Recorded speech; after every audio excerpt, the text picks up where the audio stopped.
Texas. That's where a guy is this week. Ooh, we got stuff. Where I bought sight unseen this 1957 Chevrolet Bel Air. Really don't know much about the thing. It was bought at an auction, as is where is. We're told it has known issues. It doesn't run, and it's been off the road for, I don't know, we're guessing 15 years, something like that. So I'm gonna do the right thing, see if I can figure out what is wrong with it, repair it, get it running, put it back on the road, and then attempt to drive it 650 miles back home to Tennessee. Essentially Texas to Tennessee. Sounds like an old country song. Speaking of which, it is hotter than Faith Hill in the 90s out here. Great, this will be miserable.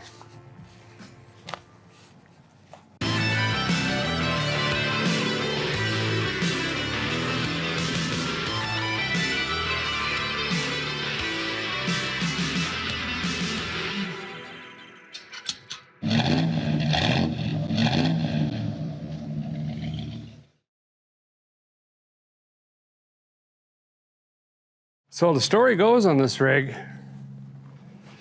I don't really have one. My buddy Lance called me from Restored. He's the fella I got the 35 Ford from down here in Texas. And he's the one that actually bought this from the auction. And then he went to pick it up and he's like, man, this is a pretty straight car actually. And he had a bunch of stuff going on and offered it to me and I picked it up. And big thank you to him because he's actually stored this thing for me going on a year now and rolled it under this lean-to thing for me so it could sit here and wait for me to arrive. So my buddy was also able to dig up some photographs of the old car, which is pretty hard to do anymore, quite honestly, especially with these older rigs. And as you could see, this car was really nice at one point. It was being driven and cruised and taken to car shows. Looks like it even won some hardware at some point.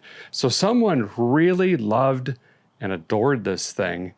And, you know, like most old rigs, I'm assuming age, unfortunately, potentially death. We really don't know what happened and how it ended up at the auction block.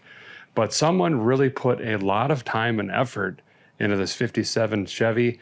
And seeing in person, it is a lot cleaner and better shape than the couple photographs that I saw. So I'm pretty excited about this, and I actually bought a parts car for this a while back, thinking I was gonna need some stainless or trim or maybe even body panels, but I don't know, just glancing around this thing, it looks pretty good, really good.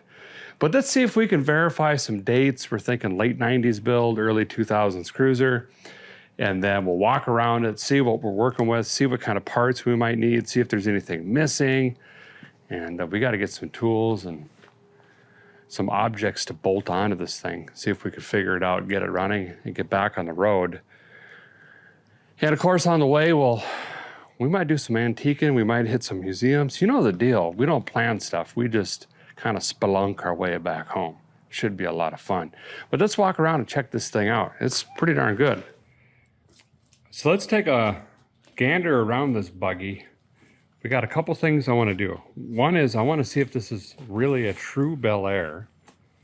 We'll do some automobile archaeology, see if we can figure that out. And then we got to figure out what we need for parts and potentially what's wrong with it, things of that nature. Now, it's pretty easy to fake a Bel Air. You just need the insert, the logo, or the emblem, and the stainless down the side.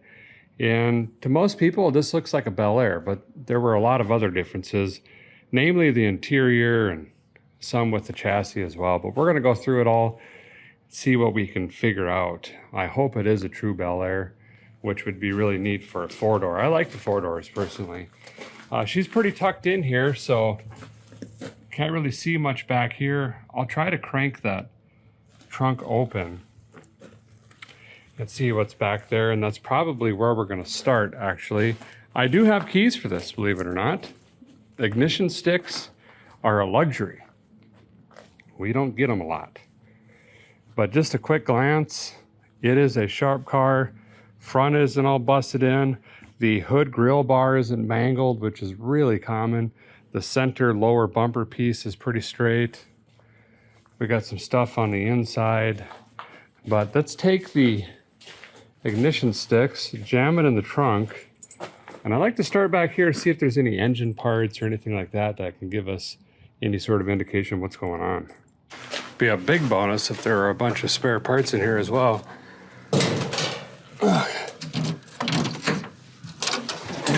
Ouch. Oh, we got stuff.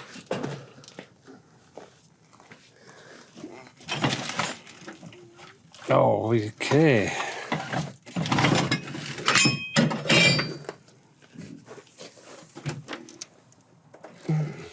Got asparage.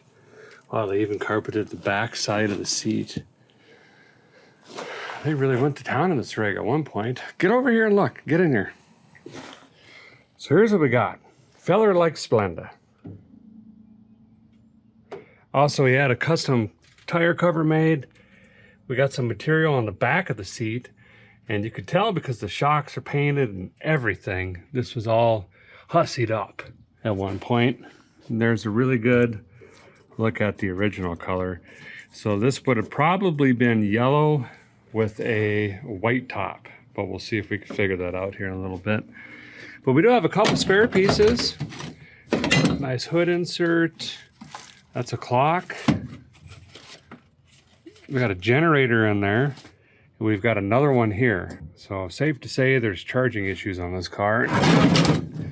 And if there's 2 units in the trunk, it's probably not the unit. It's probably wiring, which is my favorite thing. Nope. We've got some rot over in the corner. Some more here. And pretty prominent right there. It looks like the deck lid's leaking or something. Oh, there's no weather stripping on the trunk at all. That's the problem. And water is just pouring in here, rotting out this trunk, which has probably gotten into the suitcase. The fuel tank is right here. And once it rots through, that's going to start getting into the tank. I think that tire has overspray on it. Actually, that or rust flavor, not really sure. Rear bumper looks to be intact. Oh, we got a tip. I wonder if we got jips. We got dual tips? Oh, we do. We got dual pipelators. What else does a guy need? So that's really it. Uneventful, which is actually very good news. We don't have, water pumps or intakes or a head or valve train stuff. So let's go ahead and walk around the rest of the exterior. See how straight this thing is.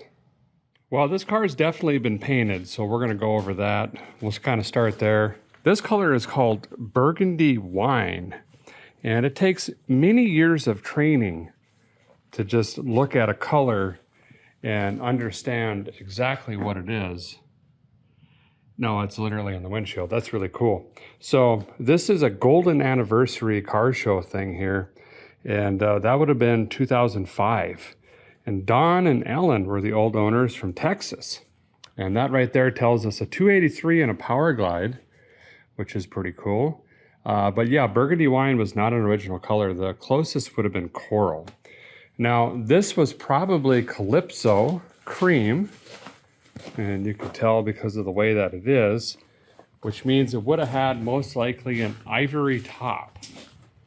And we'll see if we can determine that. But I'm seeing a lot of the old primer they used to use, late 90s underneath here. The paint's actually really shot. From afar, you could stumble out of the tavern and this thing, you're like, is that your muscle car? And you're like, yeah. And you're like, paint looks mint. And you're like, yeah, feller. It's new.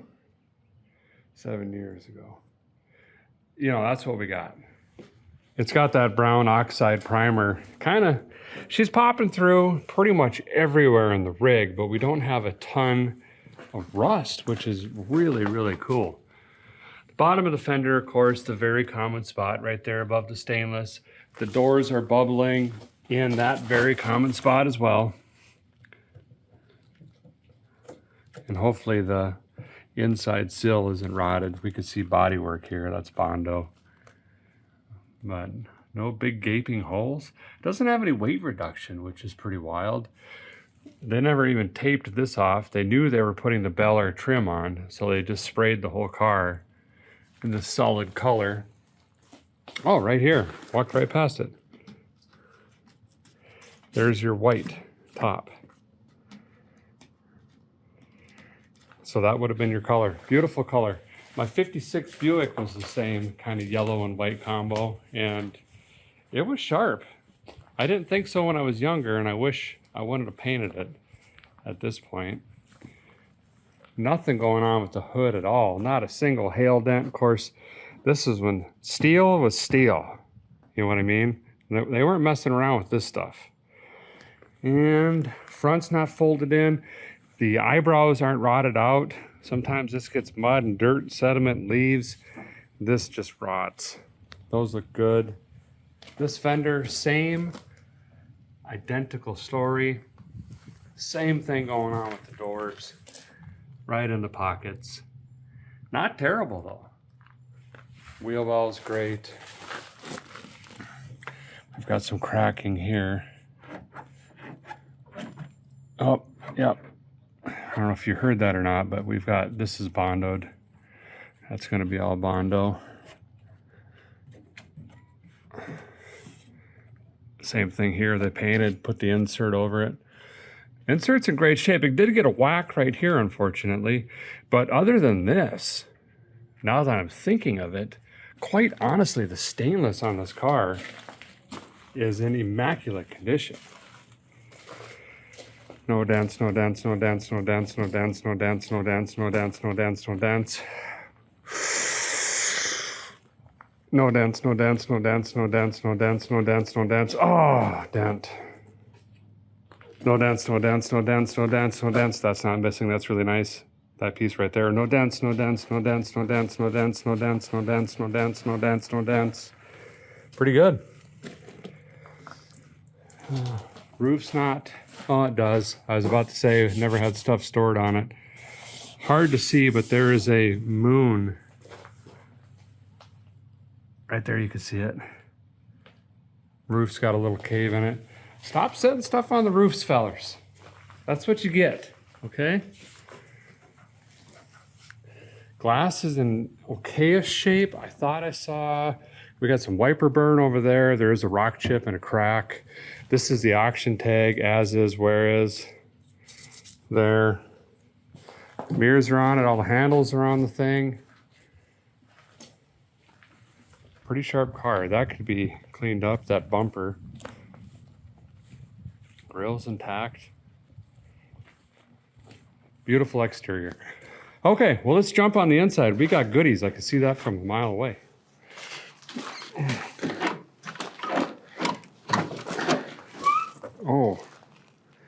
Oh, we got the old strap around the armrest. You know what that means.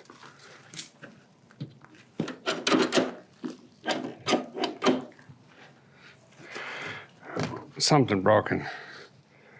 Man. And then there are Rose and Aroma. We got some custom interior. Wow. Actually, we do. They really went after it. Get over here and look at this. Open the other side too. Oh. Yeah. Ooh. Smells like a cow hoof dipped in hot apricots with just a sprinkle of, what is that? White clover? No. Red clover. My bad. Anyway, the old timer really went after the interior. I mean, this is a full interior job. Headliner's in good shape. Even the visors are covered. So, unfortunately, that did remove the original two-tone upholstery if it is a Bel Air or a 210 series. And the ceiling would have had chrome headliner bows if it was a Bel Air. All that's been removed. Oh, yes! Bob, Bob, Bob, Bob. Don't worry, that's just to go straight in these. We weren't actually cornering. We got stuff in here though. You know, it's an old guy when you got hardware and like baby food jars and stuff like this. Champion.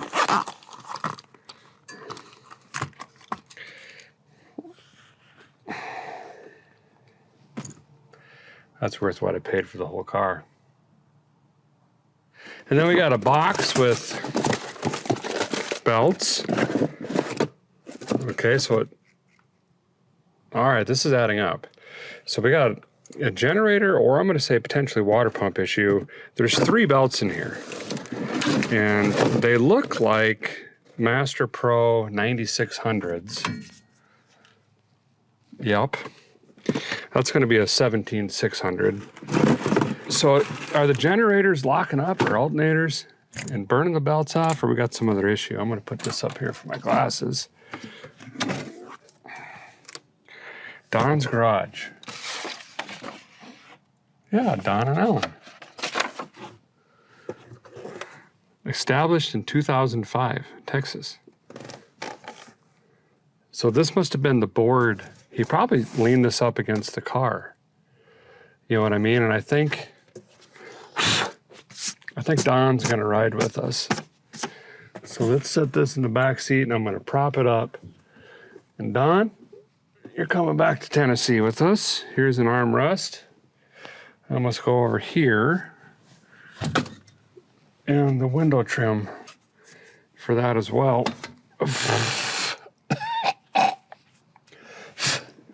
VIN tag's still on it.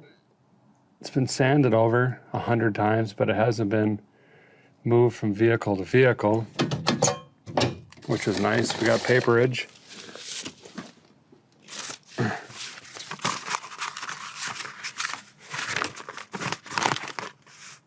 Judging out, wow, this guy was.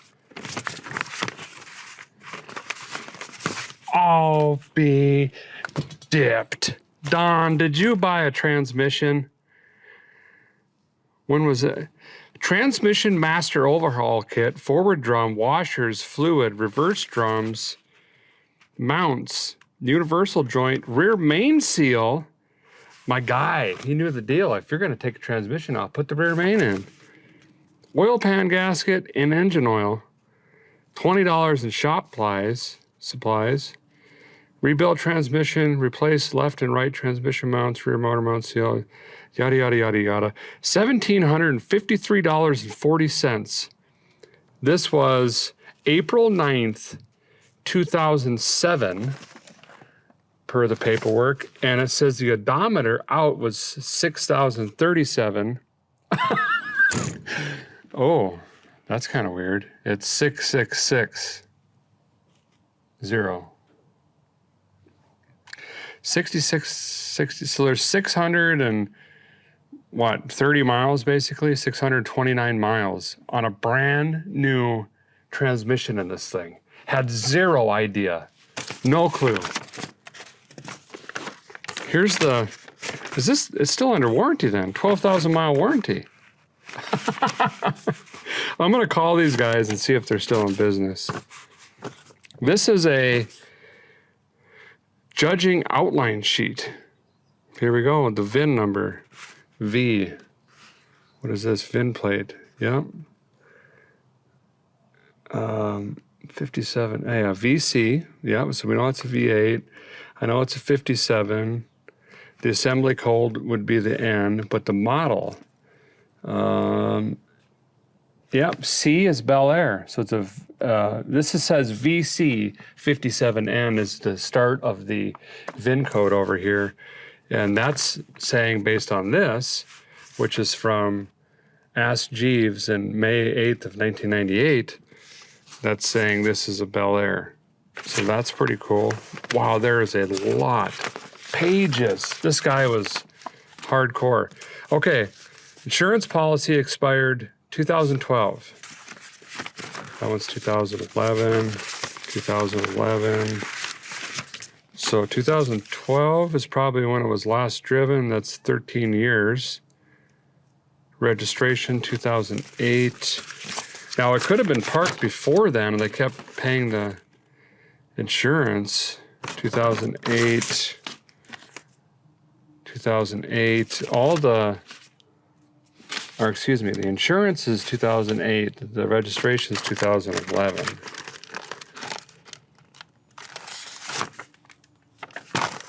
That's 2009. That's 2005. That's 2006. That's 2005. I am thinking, gut feeling, this car was probably put in a garage in like 2005 or 6, and something happened. And they kept paying for the registration or the insurance, but it didn't necessarily go on the road, is what I'm saying. But hey, we got basically a brand new power slide, a cup full of hardware, and a brand new set of sunglasses. What else do you need? So guy's gonna have, Don's gonna hang out back here with us. And I'm feeling pretty comfortable now that this is a Bel Air. Guy was smart. He's not going to carry around a judging sheet showing how and why it's a Bel Air if it isn't. But if it's a bone stock car, carpet is a giveaway, usually a rubber floor, the headliner bows. You also get the fancy dash trim right here. The outside we already talked about. You get the Bel Air wheel instead of the standard wheel. This is really cool. Very old school steering knob.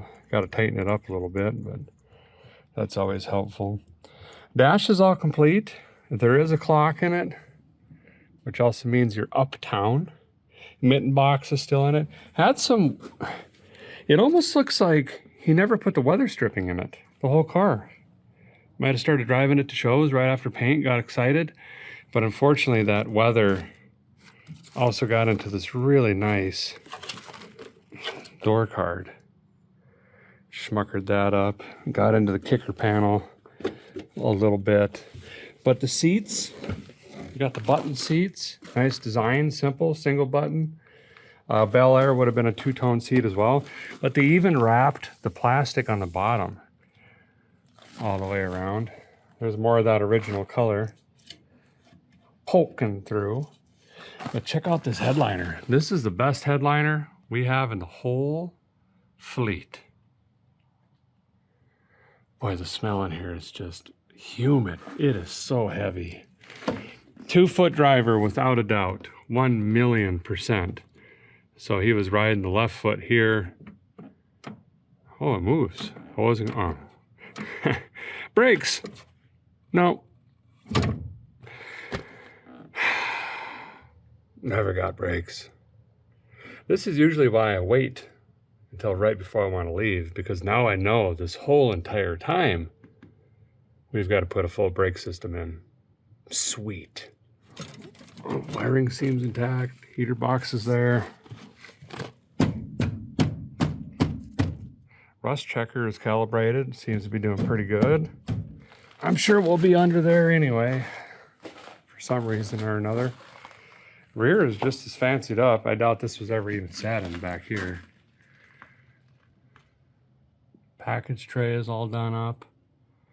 I could see why this car won some trophies. Man, this was probably a really beautiful car back in the day. It's such a shame that it's deteriorated to this, but this has given me some conviction. We're gonna get this thing back on the road. We're gonna enjoy it. We're gonna get some wind up in the grill of this thing like it deserves. We'll clean it up too.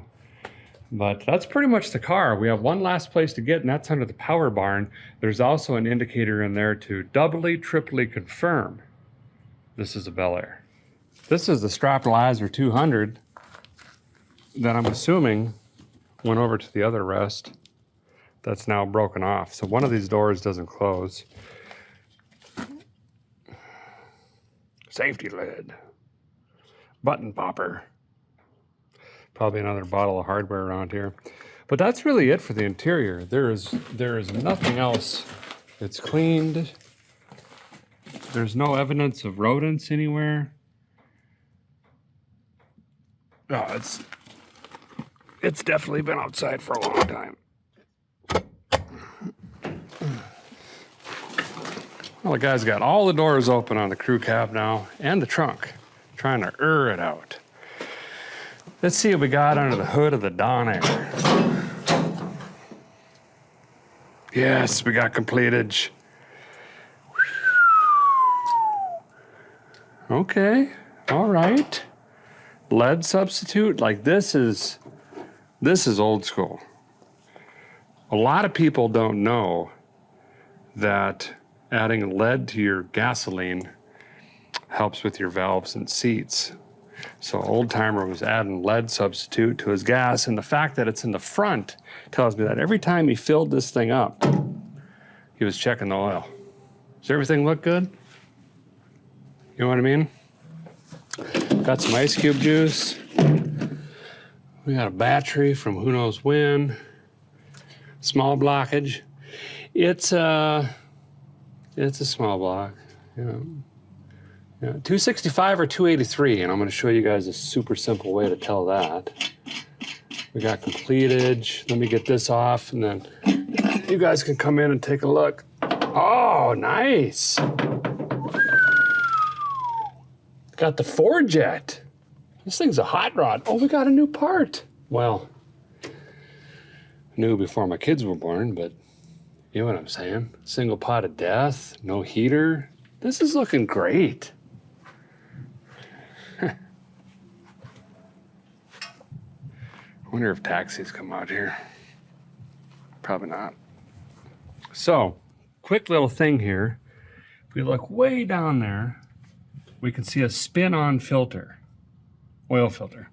And that's how we can confirm right away that this is a 283 and not a 265. 265s were earlier and most commonly had the cartridge filter style. So it was a metal can that a cartridge sat in with the spring as an oil filter. And even earlier than that, there was no filter. But this is going to be a 283 most likely. It's very hard to get to the block casting number. This one has a mouse house, 42 pounds of leaves, and a cigar back there. We'll just say it's a 283, and that's what Don wrote on the window, and I believe Don. Now, it's got a 4-jet, you can tell, because it's got 4 jets. And if it wasn't a 4-jet, it was a 2-jet. And the 2-jet had, 2 jets. So this is pretty hopped up. Still has the heat riser on it. He's got a filter before the pump. Wow, I haven't seen a hanging filter like that in a long time. I think that's a little 1/4-inch hanging filter.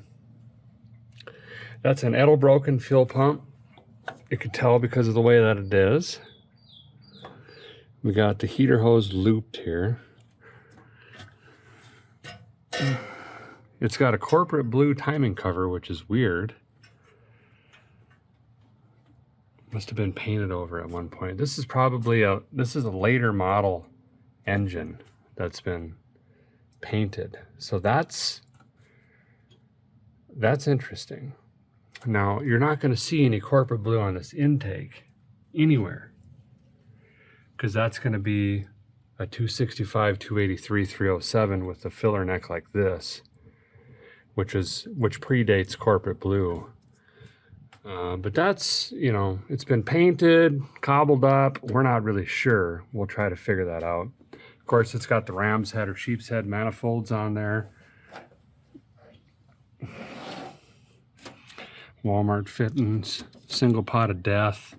It's had an ignition coil cap and one wire replaced at some point. Oh, look at this. This is why we inspect this stuff. We got a fuel issue. I don't know if it's a bad pump, lines, what's going on there, but that's definitely a concern. This is clean. This is really clean.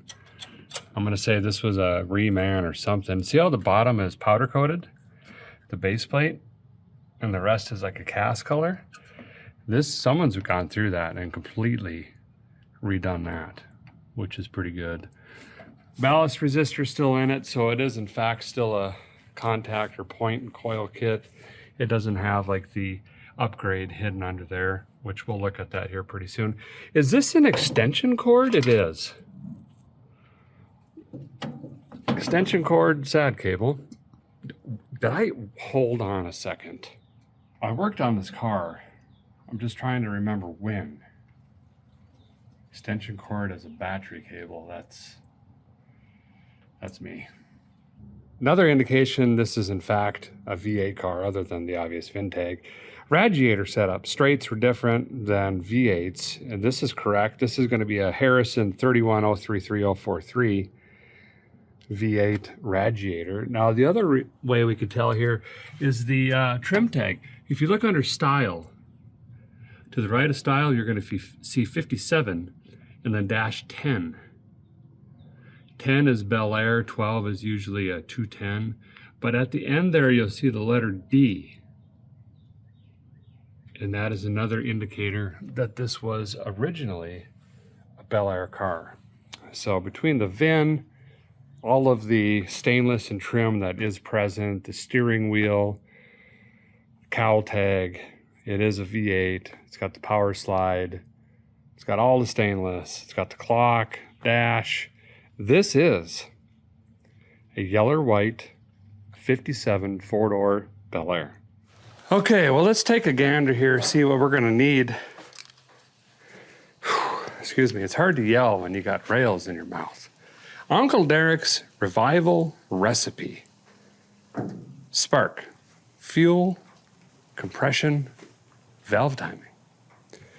So I think where we're gonna start is just make sure this engine rotates 360 degrees. There's nothing mechanically or hydraulically binding this engine. We'll probably pull a spark later, see if we need to buy new of that. The other ignition stuff looks like it's fairly recent. Take a closer inspection of the rest of the vehicle. Obviously, we're gonna need a battery. Might grab a real life SAD cable, you know, stuff like that. And then we'll run in and get some parts. See if we could throw some fists with this thing. We still have 3.5 hours. So we got some time. But I think what I'm gonna do is grab these fan blades. This is a solid fixed or mechanical fan. It doesn't have a clutch in it. So if you grab the blades and turn it, it should rotate the engine. And the belt is taut on there. So that should grab the crank and spin this thing around, theoretically. Got a booger of a rock in the yard here. There we go. It's hard on the mower blades. Anywho's. So we're gonna grab, ooh, that's hot. The fan blades, and we should be able to rotate the engine. Oh, that's not good. Okay. Slipping. Let's try this way. It's not turning.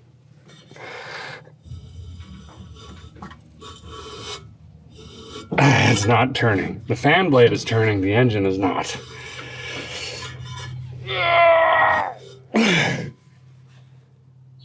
Uh-oh.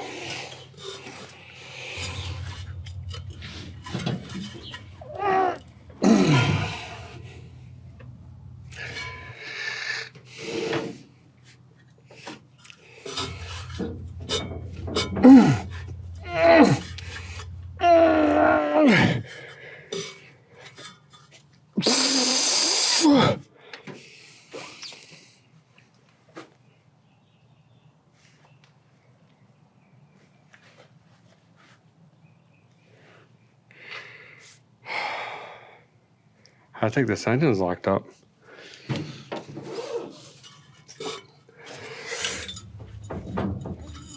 How can that be?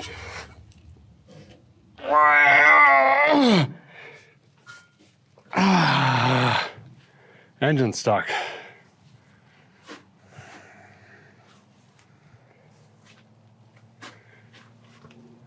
That's great. Okay. So, out of the 4 things we need to make this run, that cancels. That cancels all of them. It went to an auction. That's weird.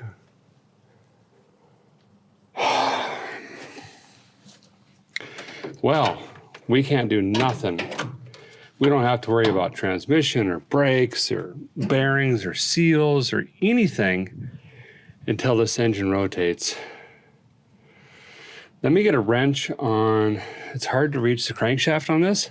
So let me get a wrench on the charging whirler over there, see if we get some more leverage. I mean, I'm pushing as hard as I possibly can with my hands and I'm bending the blades. It is not rotating, but maybe we can get a ratchet or something on that charger whirler and then get the back activated.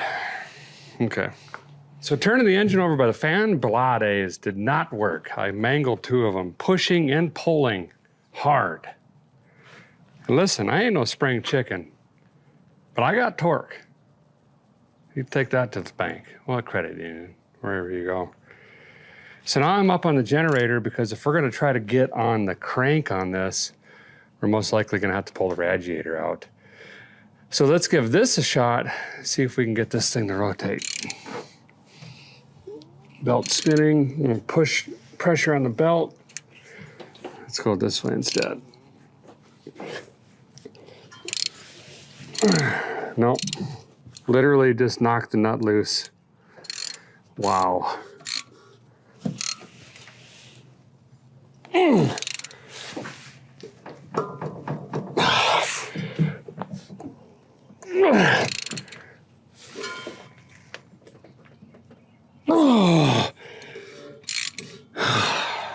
This engine is locked.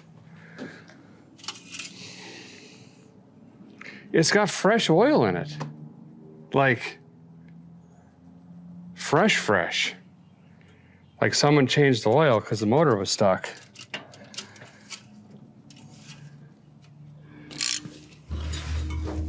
Oh boy. Okay, wow, this just got really exciting. Not really. We got a 57 Chevy in a field under a carport in Texas, 650 miles from home with no brakes and no other issues. Or maybe the issue is the engine. I don't know. So let me ponder for a minute. We're gonna have to come up with some sort of plan. It's got juice in it, so the freeze plug's gonna come out. I don't know if it's a ring ridge. Just sitting. Moisture. I don't know. Let me ponder. Well, the guy walked around, pondered for a minute, straightened some T-posts, picked up a couple rocks, and the brain started firing on 5 cylinders. We're kind of in trouble here. That 283 is not going to have a crank bolt. Those are pressed on. We only have one way to rotate that bad boy, and that's by the flex plate. Great.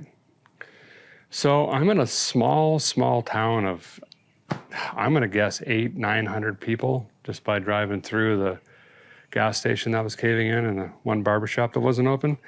So I got to go to the next town over and see if I can find, there's a tool made specifically to grab onto that flex plate. But before I do that, let's go ahead and yank the sparkulators out. I wish I had something like Marvel Mystery Oil. I don't know what's in it. It's a mystery. Or diesel oil or ATF or something. I might have some ATF. But we got to soak this thing down whilst we run in the town. It's obviously stuck somehow, some way. I'm hoping it's not like a rod in the block or stuck valves or something like that. But we'll soak her while we run in, but let's pull the sparkulators. We can gander on them, at least see what they look like. If we can just clean them up, great. If not, we'll grab some of those as well. So let's just jump in. We got nothing else to do. See what we got going on. Maybe I ought to start booking two-way flights.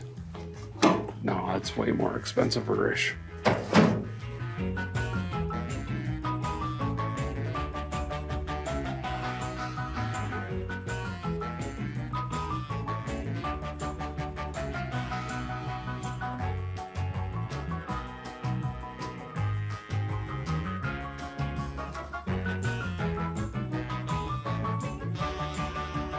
All right, all the sparkulators are out and found what I thought I would. Number 6, evidence of water. We've got rust particles, sulfur, kind of a greenish teal, aqua color. So 6. So for example, if 6 intake valve would be open, 5 exhaust valve would be open, 1, 3, 5, and all be dipped if it's not the same exact thing. So I think what we have here is your standard moisture incrosion, intrusion, burglary. Well, they didn't steal anything. Well, they stole my dreams. I'm in this field just melting. So anyway, I think it's just from sitting. Moisture came up the exhaust, moisture came in the intake. I think the rings are stuck. So while we run into town, I did find some PB Blaster. There we go, put it on full blast. And we're gonna fill the cylinders up and let this kind of cook while we're running around. I also grabbed the battery out because I don't want to pay for a core. What's going on here? There we go. Really gonna give her hard on 5 and 6.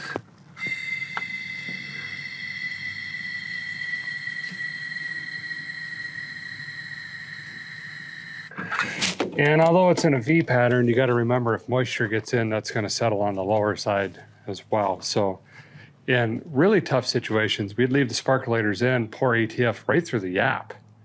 And whatever valves are open, that would flood the whole combustion chamber because we're assuming water did the same, but this is not that case.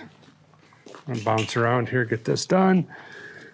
And then we can get all this sun for a minute. This number 5 is a bear to get to. It's down in a hole. Down in a hole. R.I.P. Lane. So anyway, really giving her here. Well, luckily a guy found an O'Reilly Auto Parts about 25 minutes away from where the Bel Air is. So let's get some stuff, head back, see if we can get this spinning before dark. Fingers crossed. First thing we're gonna do is grab ourselves a Wix XP. Right there, 51060. Some Earl. Zinc. Now what we really came for aha! Yes! This guy. Alright, I'm gonna get sparkulators, lightning hoses, drain pan, a battery, get some ATF, some other stuff, and I'll see you guys back at the car. Well, part and tool run complete. It didn't go too wild. Only wanted to write 2 bad checks. We'll save on the big parts bill if and when this engine rotates. Then we'll put some money in her, but I'm feeling pretty comfortable this is gonna be your typical frozen ring situation, so I think we're gonna get it. It's just gonna take a little bit of fussing around. What is that noise? It's not, boy, this doesn't lift. It doesn't lift very high, does it? Okay. We're gonna be tight under this one. We had to get her up anyway. Laying in a roly-poly city because we gotta get, hopefully, Earl changed. Take a look at the shift machine gasket. Yeah, that's got a newer looking oil filter in it. So I don't know if someone was fussing with this or it had a change right before it was parked. And the oil looks fresh on the stick too. That's bizarre. We got R7010 shocks on here. I could tell because I read the part number on it. Okay, let's see. Where's the...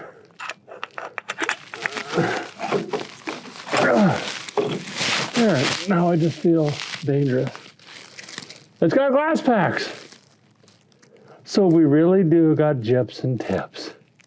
All be tips. Oh, wait.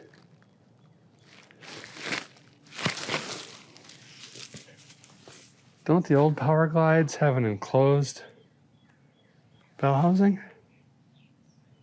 Uh-oh. We might be really jammed in a pickle jar. Ooh, we got button top bolts for the front plate. I'm back. We're fine. No, we're really in a pickle. Oh, no. Yeah, we are in a bad situation. Not only did I spend 14 months after a wrench, I guess we needed other stuff anyway, but this is the old school power slide, and I'll show you what's going on. So typically we could take a flywheel wrench, which is really made for just rotating the engine slightly to adjust like timing or timing belts, stuff like that. But you know, as shade treers use them to free engines, which really isn't what they're designed for, but nonetheless, they do work. But you have to have an exposed flywheel or flex plate for that to be effective. And this style transmission, it is not. I'll show you. Yeah. So there's that. Snap bolt. Drain plug's missing. But that's our 600-mile rebuild, allegedly. The speedometer cable is hooked up, so that odometer should be turning. Here's more odd corporate blue and our newisher oil filtre. Corporate blue on the bottom as well. So Craigslist rebuilt it on the top after that was jammed in. So maybe a reman, maybe late model. Hard to say, but that is going to be an issue for us. Well, the good news is it's been soaking for quite a while now with that PB Blaster. I just filled it up again for a second time. The bad news is, as you could tell, the sun is fixing to go down. She's right above the tree line. We haven't done nothing yet. So I'm gonna monkey around. Best bet, I'm gonna bend that fan all to pieces.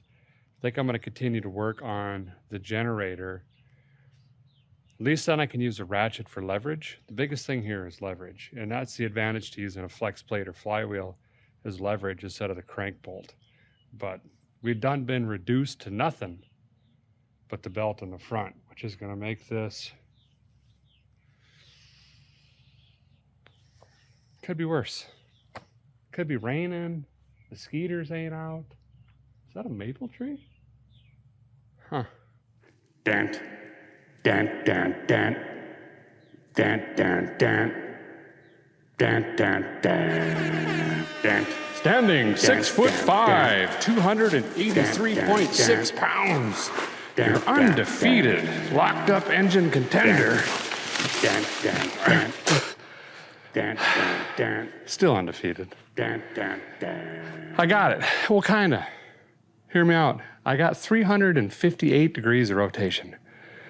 Finally tightened up the belt, and once I went into the over the top position off of the fender, the old just piece of cake. We're almost there. It definitely is ring ridge. Let me show you what's going on here. But the good news is it's semi-ish unstuck. We might just have to hit it with a key, which I hate doing that, but you know, I gotta get home eventually. Okay, I'm gonna try to show you what's going on here. So, like I said, it was stuck, obviously. So if I tried to turn this counterclockwise, it would just loosen the nut. Oh, I am so sweaty and hot. My arms are glistening. Whew. Anyway, what's happening here is I could turn it about 355 degrees and then it sticks. I can rotate it back now because it's not stuck without loosening the nut, but it gets stuck at the same position. So let me show you. So counterclockwise, crank's rotating.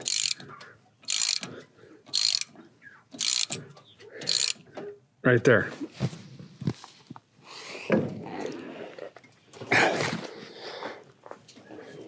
Oh! Got a little further that time. Now we come back.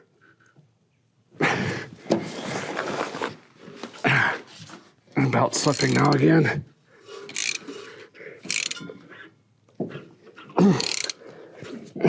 There. Now it'll go free. Right here. Slips. So whatever that is, I'm happy. So here's what I'm gonna do. We're gonna go back right until it gets stuck, or right before it gets stuck. Right there. We're gonna put a hot battery in here now. And hopefully when we hit the key, this thing gets a running start, and the starter is gonna help us blow through that. Entirely, absolutely incorrect of what I've been teaching you for 27.5 years. But I'd like to hear this run. I don't know about you. So let me find the battery. Let's see if we can get this thing spinning by sundown. I'll try 5 Chevrolets, take a special battery. The group size is go handle. I guess I don't need these. So we'll plug that in and see what the key does, I guess. Into our extension cord here.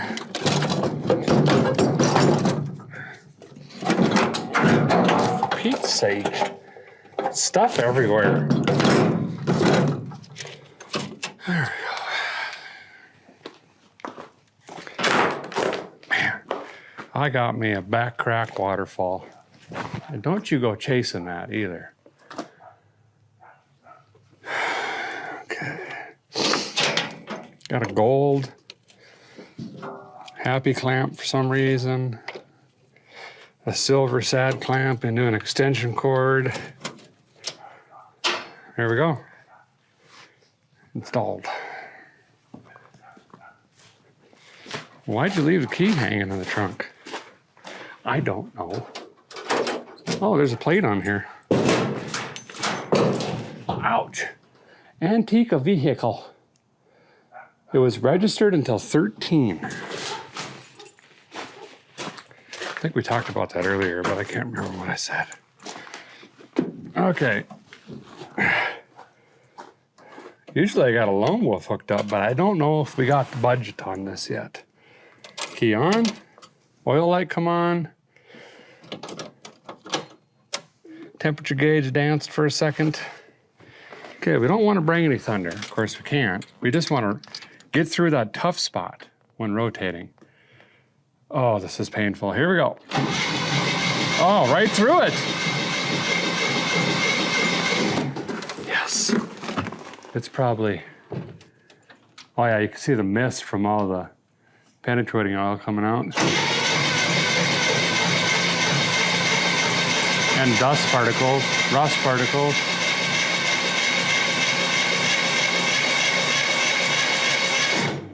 Oh, that sounds terrible. I can hear a squeaking, like metal on metal. Let me, I'm gonna juice it down again, let it sit for a couple more minutes, and then crank it after that, because I can hear something that just does not, I don't have a bore scope or anything like that. This has a filter adapter on it or something. I'm seeing from up here. Anyway, I don't like the sound of that. So let me juice it, and then we'll get to cranking again. This time, make sure every cylinder gets it. I've been feeding it right down the yap.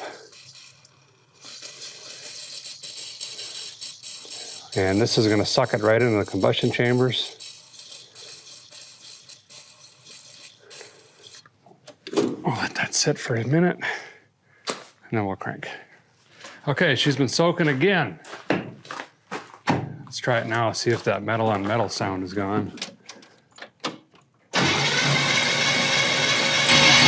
Still kind of there. Ooh, that's not good. Starter's not happy. Yeah, shoot. Well, we got a starter fading. It doesn't sound healthy. It's not pumping fuel. I never checked that.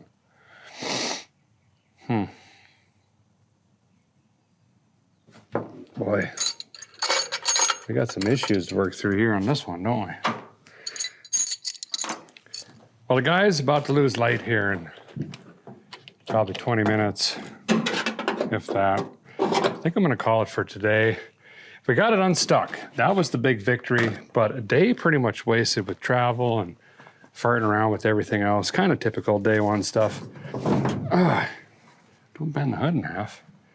We'll leave the doors open. Maybe we can get a dog or a cat or two in there.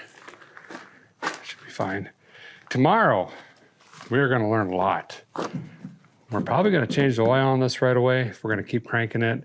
I should probably go ahead and order a starter just in case. We're gonna start going through spark. We got a fuel issue of some kind. The line was disconnected. It's probably a bad tank. Maybe that's why it was up on stand. It's hard to say. But we gotta go through all that stuff. There's some parts for this somewhere around here. I gotta find that. I mean, we really gotta dig into this thing. We're gonna have a good long day tomorrow. I'd like to get 14, 15 hours in if we can.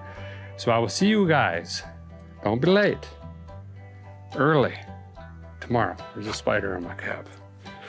Okay.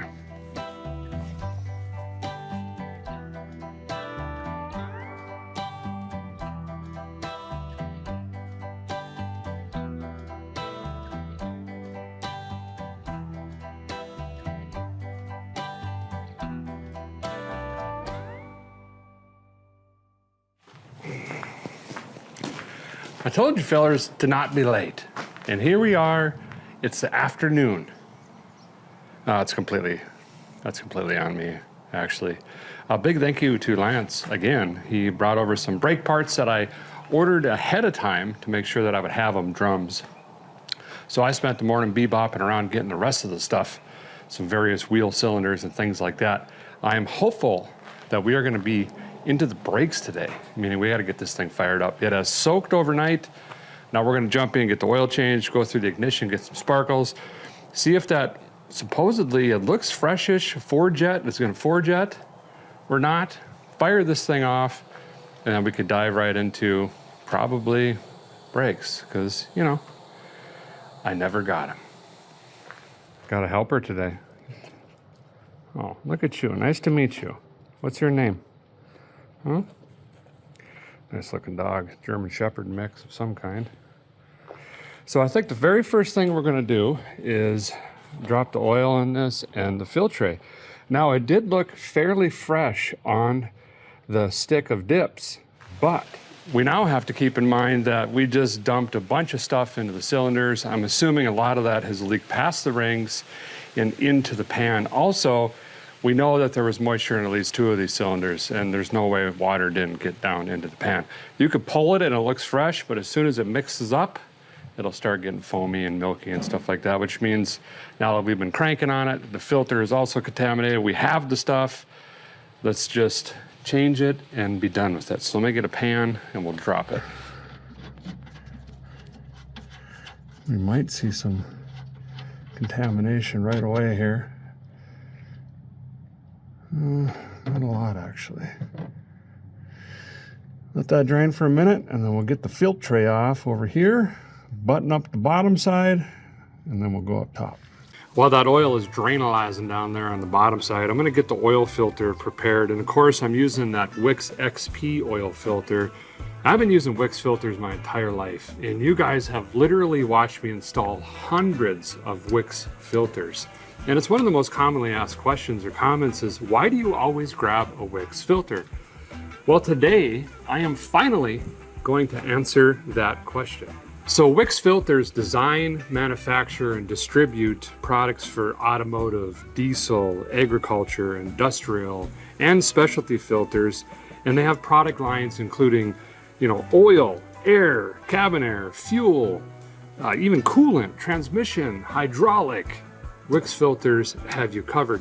These guys have been around since 1939, and they've been innovating since. Speaking of innovation, the Wix XP filter has been in the works for the last 10 years and does differ from their premium oil filter. You guys probably know their premium oil filter meets or exceeds manufacturer's performance recommendations and does offer protection up to 15,000 miles, but the Wix XP offers protection up to 20,000 miles. How, you ask? Well, here's some of the science behind the Wix XP filter here.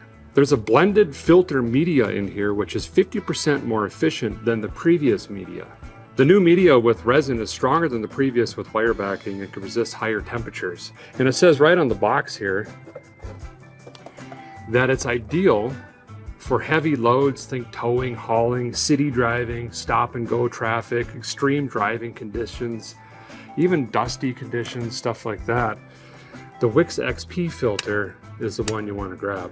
Now, we've got enough to worry about, obviously, with this car, but we will not have to worry ever about our Wix oil filter. So that, my friends, is why I always use Wix filters. Let's fill it up, juice up the ring, get her put in. Filters in, plugs in. Put some Earl in this thing. Topside bay one! Orna!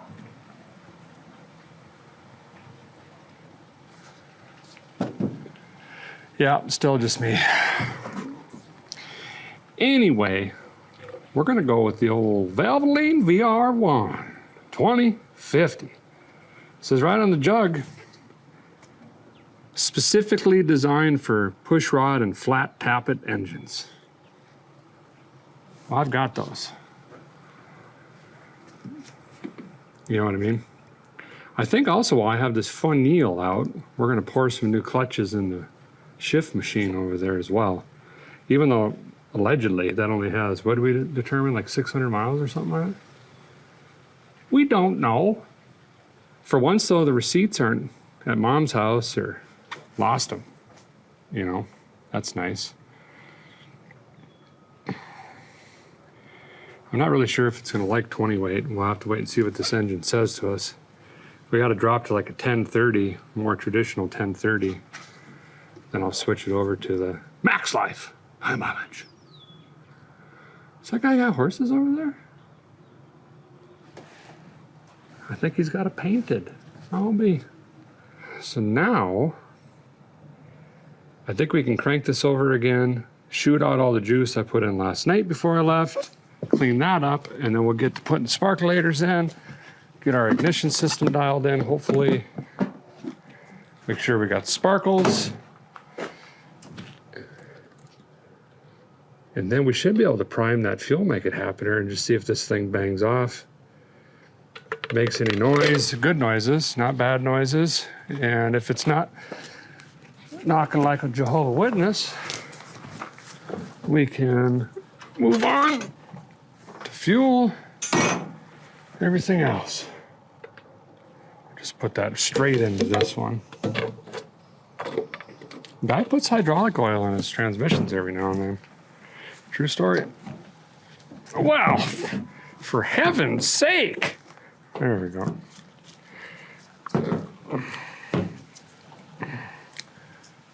How's the guy open this now?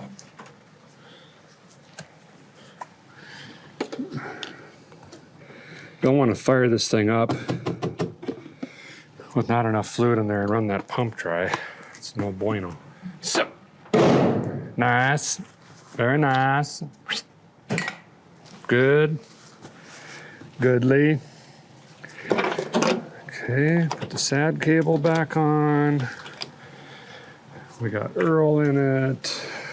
Transmission's been rebuilt again.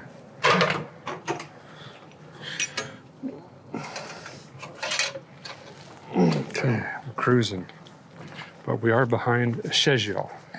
The other benefit to cranking it a little bit here, we could potentially build some oil pressure before this thing lights off.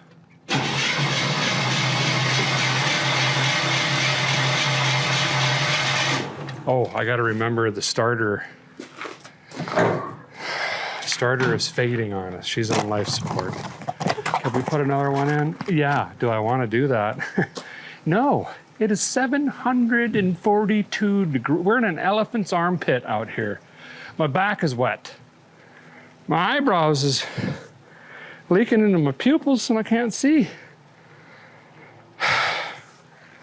Well, we'll get the porcelain staffs put in real quick. Of course, you know, we're running the AC Delcos. This should help quite a bit over those older ones. Then we can get that cap off. See, the points are probably going to be corroded at minimum. Maybe we can file them. Might have to replace them. I don't know yet. Okay? I don't. There we go. Kind of tricky changing them on this one. Let me get this knocked out.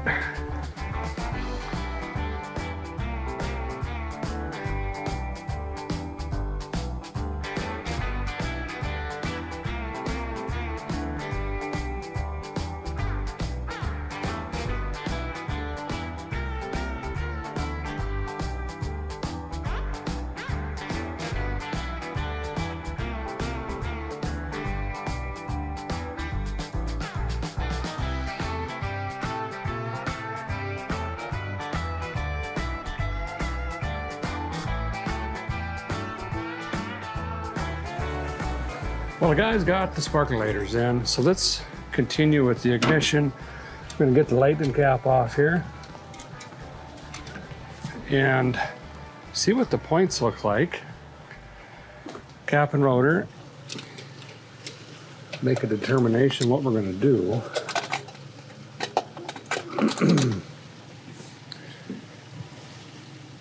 Yeah, this was all gone through right before it was parked. Points are sulfured up. I'm going to turn the key on though. We'll do the old sound and visual check. It should snap or spark. Actually, with the key off, let me file it now. Then we'll test them. We can get these to work, save us money and time. I'm going to take my super special points file. No, it's just whatever came with the Leatherman. And I'm going to run it between the two pads of the points here, if I can get it in there. There we go.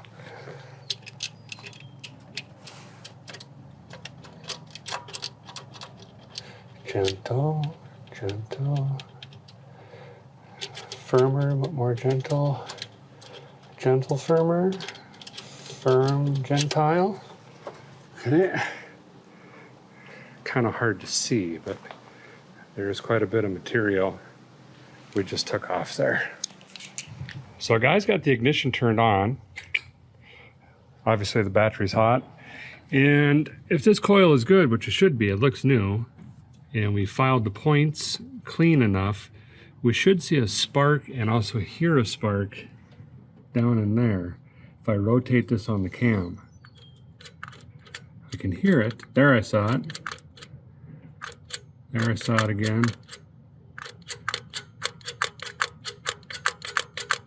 I think we're going to be good. Well, the guy's got the lightning whirler cap going back on. That seemed fine. We are going to change the lightning hoses, though. Those look terrible.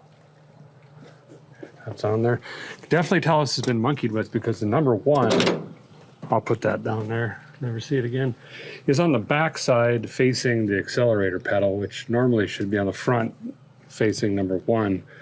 So someone's definitely been monkeying with this thing at some point, but it is what it is. It doesn't really matter as long as you know where number one is.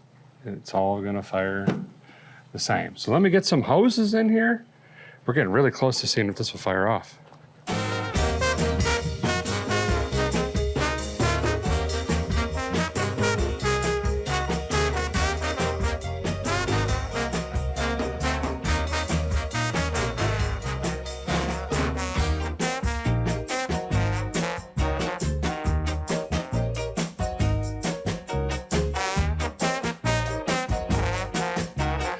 You know, technically, the lightning hoses, I just threw my back out. They're supposed to go under the engine, up under the manifolds, through this little shield and all this stuff.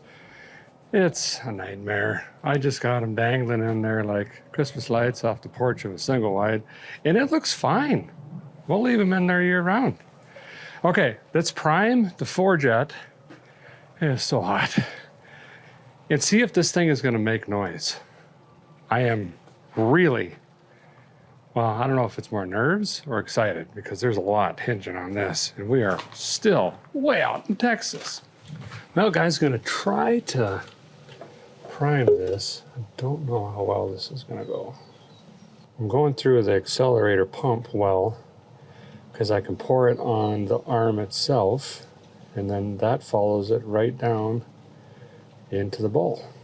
This car did come with a fuel tank, and the fuel line's disconnected up here. They're obviously having some sort of fuel issue. We might end up putting a tank in ourselves. Great, grand, my favorite. No, definitely not. Does the accelerator pumpitalizer work?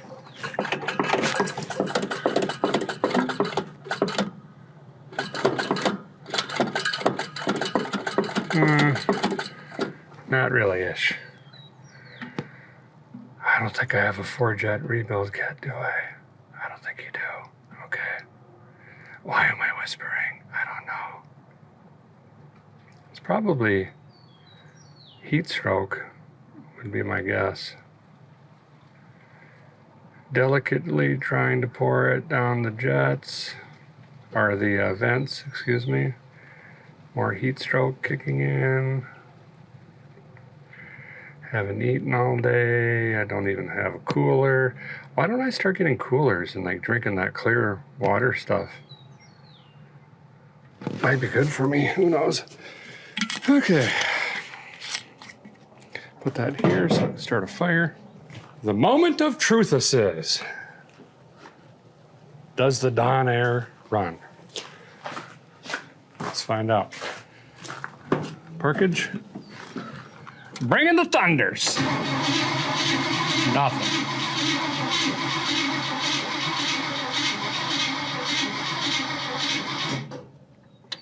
Huh. Let's splash some more fuel in there. Oh, it's way too much. Perfect.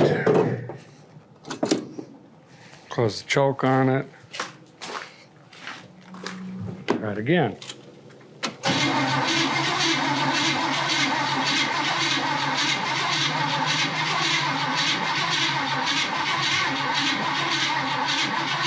Nothing. Well, we got to check for sparkles at the sparkulator. So we don't really seem to have anything going on here. Or maybe the firing order was out of whack. Someone else monkeying with it? Is this part of the problem it was parked? It's tried to do the ignition, got the number one in the wrong spot. Bam, none of them are gonna fire right. I don't know, should we do TDC? Does this have a timing tab? It should. I see it right there. Good luck finding the mark on the damper. All right. Okay, got my Lone Wolf 6000 hooked up because, you know, like, I'm alone, so this will crank it over for us. And basically, we just got one lead going to where the purple wire is on GM for the starter relay. On Fords and Mopars, you have the steel me junction right here. You can just run a screwdriver or plier across. And then to the power, and when we contact it, it's going to spin over. Now, I also put our Blinky Doodabby 5000 in. Don't need this. You can arc the plug out against the head or whatever. This is for you. So if that blinks, you can see as well, we've got spark. Here we go. Yes. We do. And I heard a giant backfire. So we've got spark. Now I'm questioning timing or firing order. So let's see if we can get this on top dead center. Okay, we're gonna use the Lone Wolf to spin the motor over to where the timing mark is aligned on the timing tab, but I'm gonna pull out the number 1 sparkulator first, because I'm gonna jam my finger in there to make sure that we're on the compression stroke and we're not 180 degrees off. I wish I had my Boxo kit here. So I had real tools, you know. This Hobo Freight garbage, they put a giant 1/2-inch ratchet to run not only the 13/16 sparkulator socket, but the 5/8. What do you need this for? For sparkulators. So then you got to run this on it and then run the 24 millimeter to turn this just to do junk. So, get this out. I can't fly with my big box. It's a big metal box. I think it makes the weight requirement. I should maybe try to like get some giant zip ties or something, wrap it in foam. I don't know. Gotta do something different instead of buying these kits every time. Okay, jamming my finger in there. There it is. Oh, right now. We are on it. Okay. Now, boy, that was lucky. Scrape the timing tabs. I could try to discern where 0 is. Nothing is making sense. I can't see nothing. I need to get some emery cloth now. For Pete's sake, running around. I carry a strip of this in my backpack, goes through TSA good, and it's good for filing points or little stuff like this. Timing tabs, sparkulators, brushing your teeth. It's got me out of some jams. I've even traded it before for food. I was gonna try to pull an all-nighter, but I gotta be honest. Kind of powering down here. I gotta fight through it. I'm severely dehydrated, hot, really hot. Oh, we gotta hear this run. Oh, we got so much more work to do still. We're gonna make it 650 miles in this thing. If we were easing across town, throw a jug in the passenger seat and we'd already be gone. I don't even need brakes for that. Okay, come on. There we go. Where's this pointing? See, that's not even, what is going on here? We might have to pull the distributor and reset it. Someone's got this, I think, all just cattywampus. Maybe they got it or bought it. Someone tried to revive this, I think, and has got it just 9 ways to Sunday. Let me confirm on timing again, and then we're gonna have to pull the distributor. Is that a hawk? Hey, come here. I want you as a pet. And then reset the timing and everything. Okay. Coming around, no compression. Coming around, compression. That is, in fact, number 1 TDC right there. And we are pointing this way. And they had it on the cap pointed that way. So it was, well, that's 180 out, but it doesn't make sense to my brain. So I'm gonna pull the distributor now. It's great. Just get in here closer to show you. The number 1 post is over here. Like I said earlier, pointed towards the accelerator. But, it's actually over here, which is 180 off, which is why we heard backfiring, which if we kept cranking and pouring fuel, it would also backfire through the carb because the valve timing and timing is off. So what we're gonna do is loosen the clamp, take that out of the way, lift the distributor. We're gonna have to rotate the oil shaft and then drop this back in. We want it pointing this way towards the number 1, which is up over here. And then we're gonna have to redo all the lightning hoses on the cap, but then it's gonna be correct. So let me knock that out quick.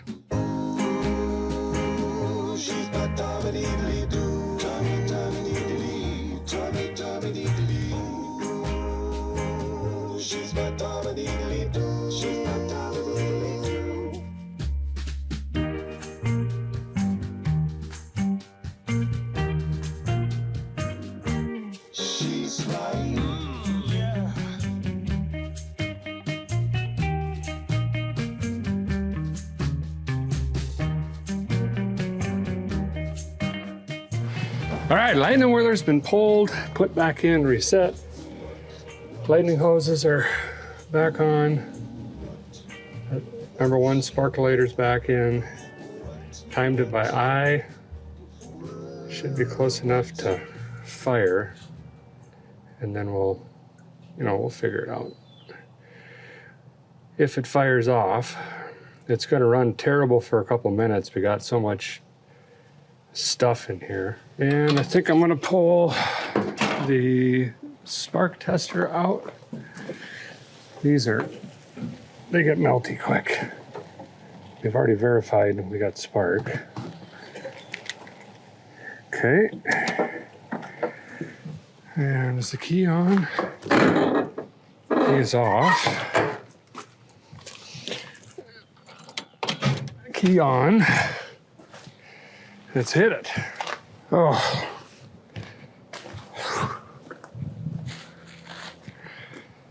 All right.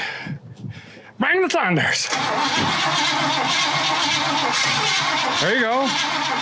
Come on.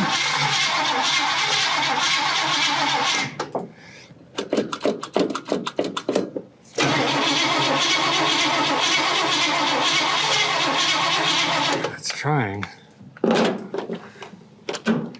Change the timing just a hair. I don't think that's it though.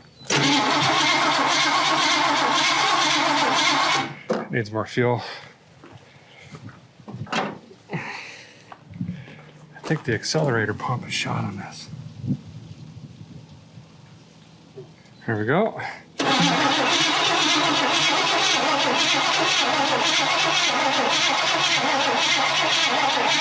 Put the timing back where it was.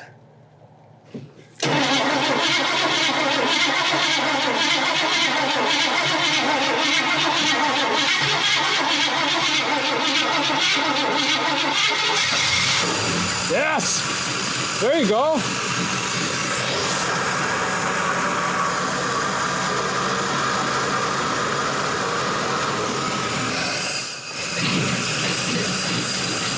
Oh boy, those glass packs sound great. It's got oil pressure, it's not banging. It's alive! Yes!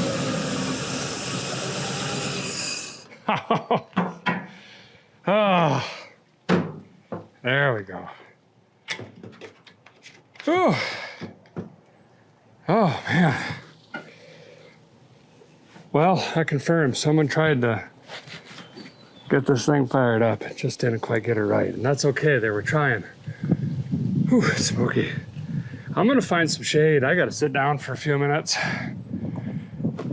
And then we'll rig up a temporary fuel system. See if we can get this to idle longer, get the thermostat open, bring the head gaskets back around, rear main seal, all of that stuff. I'll see you in a few. Trees, come here. That German Shepherd ran off with my towels. You wanna get it? Get it, bring it back. You wanna play fetch? Okay, anyway. I got to disconnect the fuel line from the tank to the pump, and then I'm gonna run a hose over here to that jug. You know, sweet gasoline, bum, bum, bum. I just need you to deliver fuel, fuel, fuel, fuel.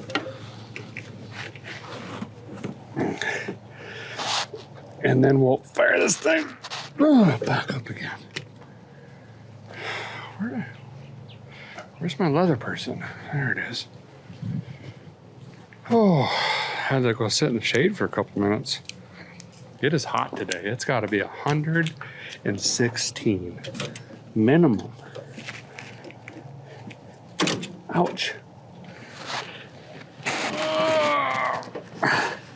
I don't understand. There we go. All right, gas jug is plugged in down here. Just realized I got to return my battery core still. It's 20 bucks now. See if this is going to pull fuel.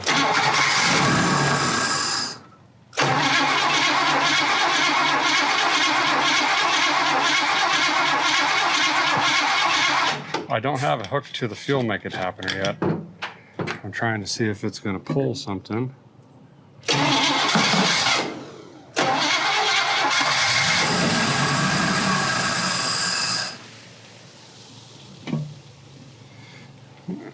don't want it to run too long though, in case it starts, whoa, throwing fuel out. Yep, just like that. Okay, yes, fuel pump works. Woo! That is tight on this unit, so that's good. That's a very good, that's a good thing. It's a very good thing. I need a 1/2 inch here. There we go. This is somewhere around that. Plug this back in. Now that we know the fuel pump is going to pump, and then we'll fire it again.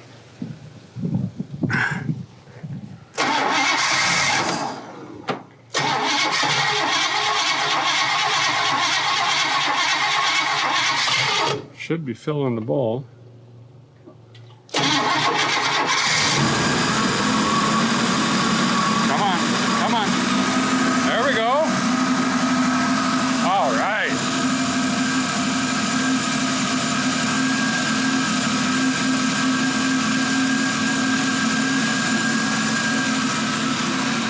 Running rough, but it's there. Yes. Yes, yes, yes. Is it gonna idle? No, it said no, that's not idle.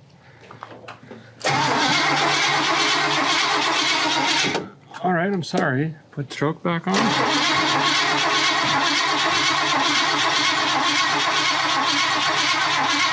Huh.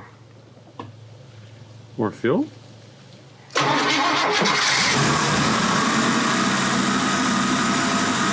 I guess we'll let her run on high idle.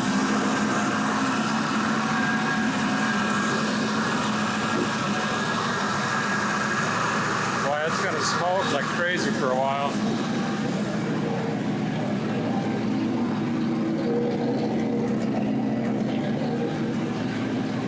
We got a small block with chips and tips.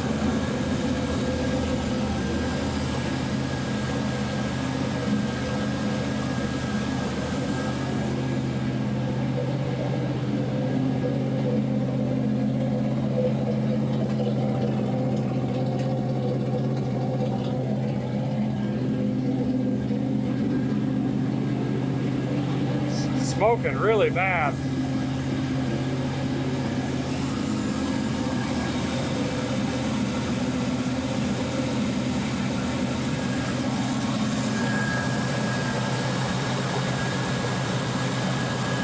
All that stuff burning off.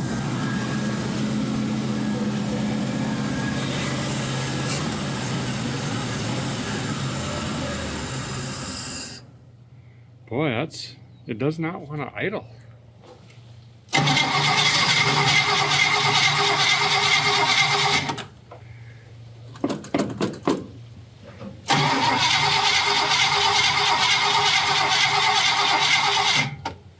Huh.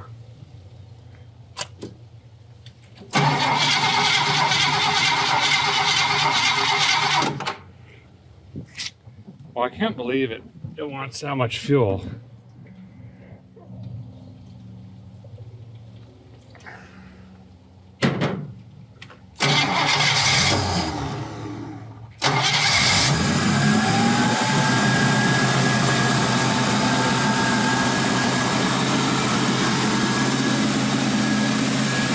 I'm gonna start adjusting the high idle and stuff on here. Well, the guy is crankalized and crankalized and crankalized. It'll run at 4,200 RPM. The what looks like rebuilt 4-jet is not 4-jetting. So I think I'm gonna have to tear that off and do a rebuild. I thought I was gonna get away with something. This thing's just gonna fight us the whole way, I think. I have to dig through the stuff. I don't even know if I've got a 4-jet kit. I think I got a 2-jet kit, which is most common. I didn't think this would actually be a Bel Air. So, let me root around for parts. Ooh, look at that. Ooh. Nice. And see what I can come up with. Let it cool down for a minute, get that off, give her a rebuild. Whew. 97.2 miles an hour. Yep. You know, and these fuel making happeners don't make fuel happen. It's usually just from sitting, you know, everything dries up. This one, I don't know if they were chasing a fuel problem or what, but it looks like it had been rebuilt, but it's time did its toll, even though it looks good. I gotta find a Rochester Ford Jet rebuild kit, and if I can't, we might have to try to adapt-a-rooney this and throw down some big bucks for an Edelbroken or something like that. But we're gonna need something to modulate and atomize fuel, either and or.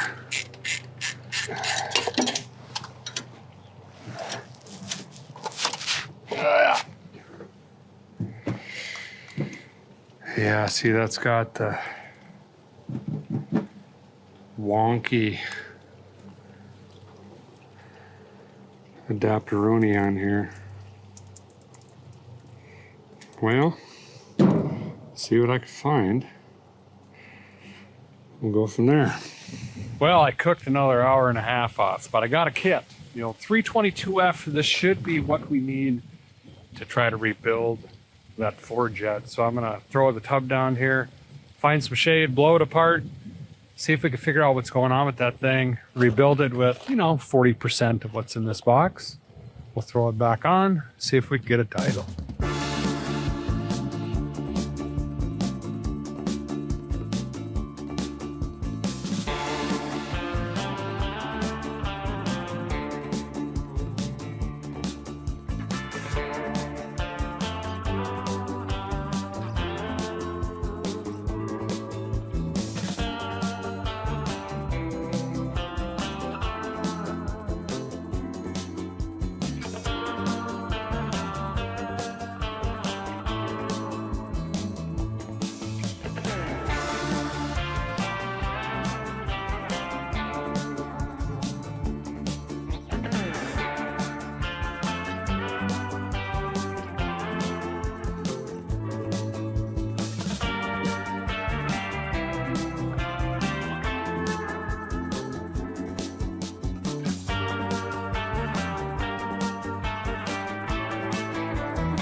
Well, Shirley found the problem. This is one of the worst condition carburetors I've seen in a long time, which tells me the fuel tank is bad. which is why one was included with it.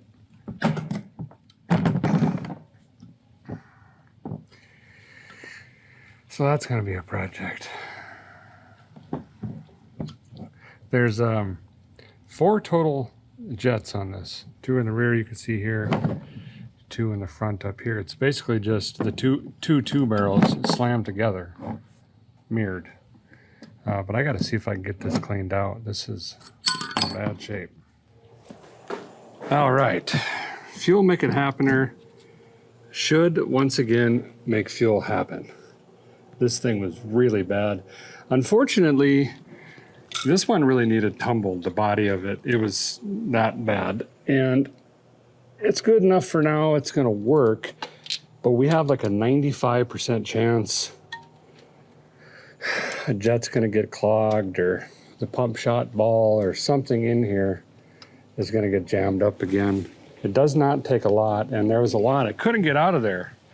I don't have little wire brushes or anything small. I did my best, but we gotta make do with what we got, right? So here we are. So I'm gonna jam this in. Sun is going over the trees right now. I really want to try to fire this up again with this all clean. See if we can get this to idle. And I think that would be a victory. And then, boy, I guess we're moving into day 3 already. Oof da May. We still have to work on transmission.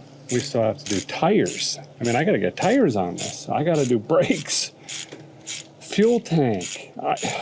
And that's the thing, if the carb was that bad, I don't even know if I wanna trust the existing fuel lines.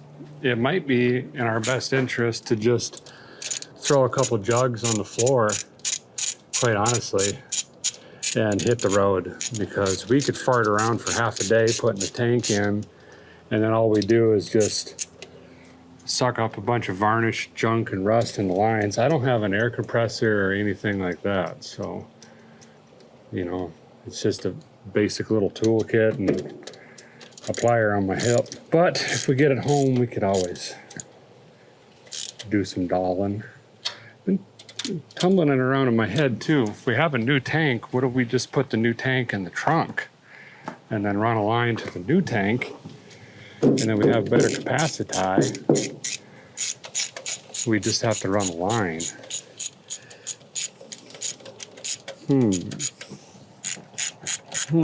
I say. That might be the best, although we'd have to keep capping it.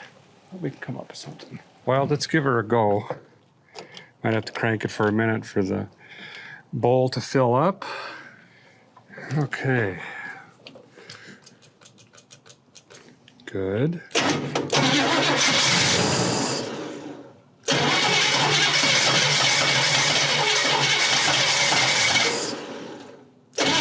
Oh, that's my fault. We got a vacuum leak.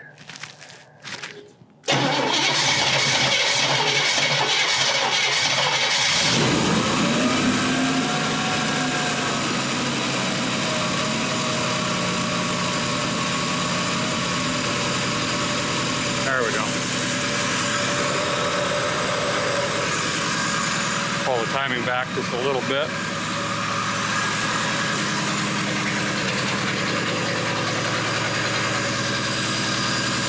It sounds good. The motor just needed a little tinkering.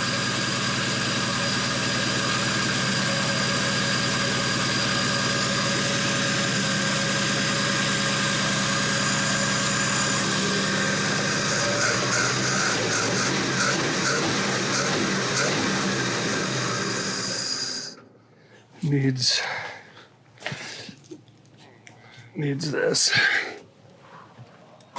Old man, take a look at my life. I'm a lot like you. I don't know why I just thought of that song.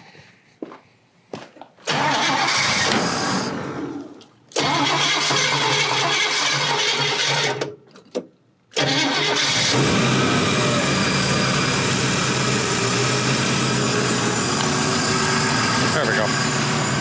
Okay.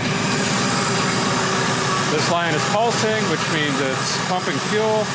We're gonna let this thing sit, eat, chew, toss and turn. It's gotta try to come back around. I wonder what's in here for brake juice. Do we even dare start this process? Bone dry. So we got a wheel cylinder out or something. I think I'm gonna put juice in that tonight, right now, because it might expand the seals on that master cylinder and we may not have to replace it. Ha, that's funny. Well, this has been idling. I've been running around picking up stuff. Got 2 boxes full. Basically sneaking them into the gas station receptacles and the motel here and there a little at a time. This is starting to sound better. Oh, I should see if it's charging. Let me grab a meter. Okay, let's see. 12.7. That's in this thing. 12.9.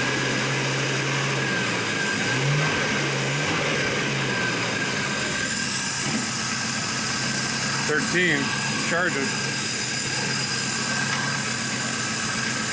That carb is still not, it's a lot better, but I can already hear it chewing on everything. Okay, well, I think that's gonna do it for day 2. I'm gonna let this run here for a while. Looks like the thermostat's gonna be opening soon. I'm gonna continue to clean up. Tomorrow, we got a big decision on fuel. We've got to see if the brakes will build in pressure. Doubtful if it's empty. There's something's bad. Tires, brakes, transmissions. We got a long list and a long drive. See you guys tomorrow.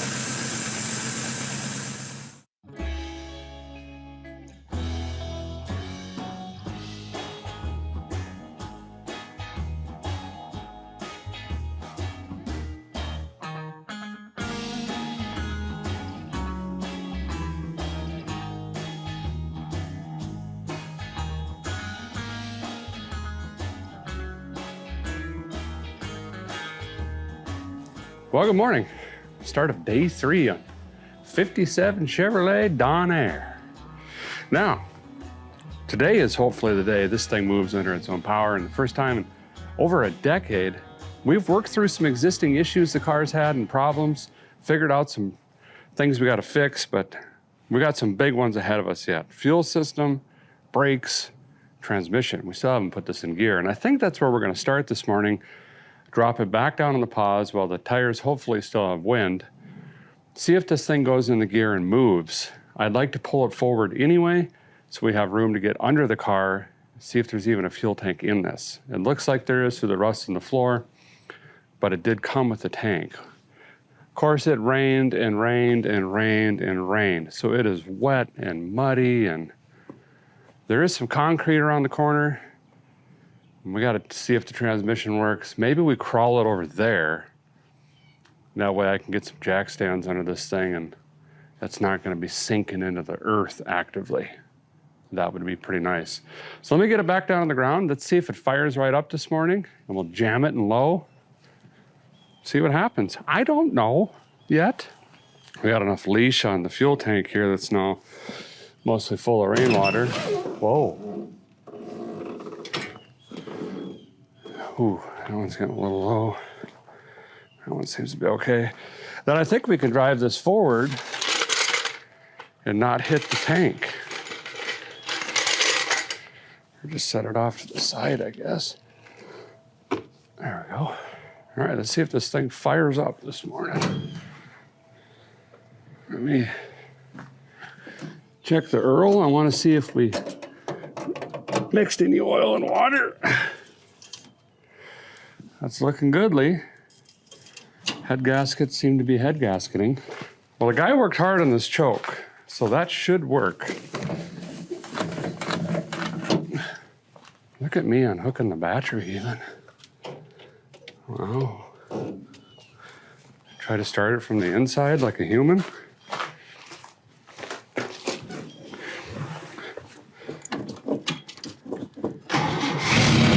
Ha ha ha!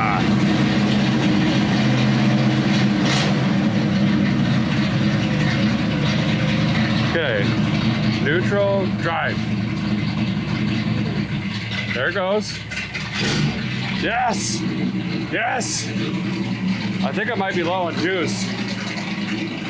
It kind of went and then grabbed. Let me get some rags and we got a vacuum leak somewhere.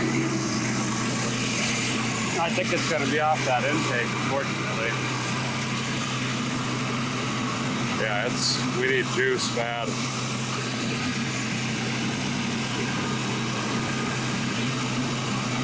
Yep. Okay. We're going to have to make a part store run, I think. Let me see if I got a can. I found 1 quart in my grab bag of fluids. That might get us over to the concrete anyway.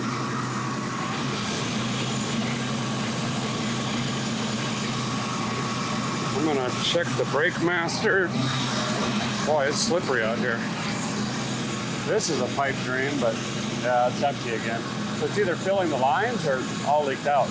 We'll be able to tell, get the tires off. There's fluid streak on the backside, then we know it's just leaking. So here's the generalized plan. We're gonna try to jump in and drive this right over to that chunk of concrete where my rental car is. And that way we can actually stabilize this enough to get under it. The jack sunk like 4 inches into the ground. And we're gonna need to have this up quite a bit in the air to get that tank out. So that's gonna be a nice spot to do that, I think. So let me jump in and see if this thing will go. Okay, got a pathway clear. I need to do another trash and fluids run here in a little bit. Okay, we're gonna do the old neutral drive, neutral drive, neutral drive routine. Okay. Gotta pull a little timing out of it.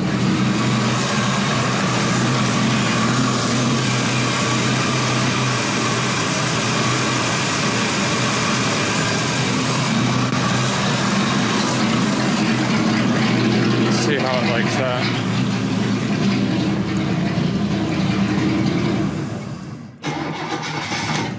Better. All right. Hits. Uh-oh. Yeah, we're gonna need juice.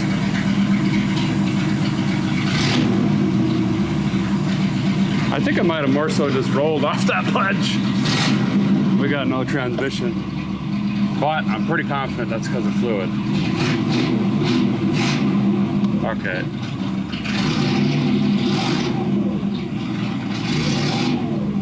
I hear it trying to pump. I don't want to burn it up. Okay, I guess we're going on trash run / fluid run faster than imagined. Okay, I'm gonna run and get some ATF, get rid of that stuff. Get some zip ties. I think we might be doing our own fuel line today. I gotta find my eye protection. Oh, Don's got us covered. Be back. Well, we're back with more shift juice. Gonna throw 2 of these in, see where we're at. My friend's back. Hey, buddy. Well, let's see what we got now.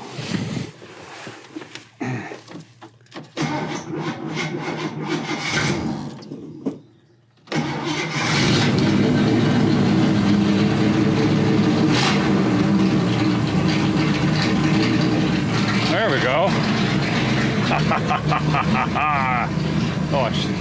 Oh, I can shut the door. I got a strap.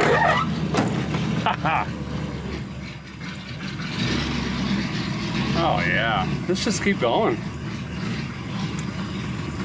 Why stop now? We got 2 gallons of gas.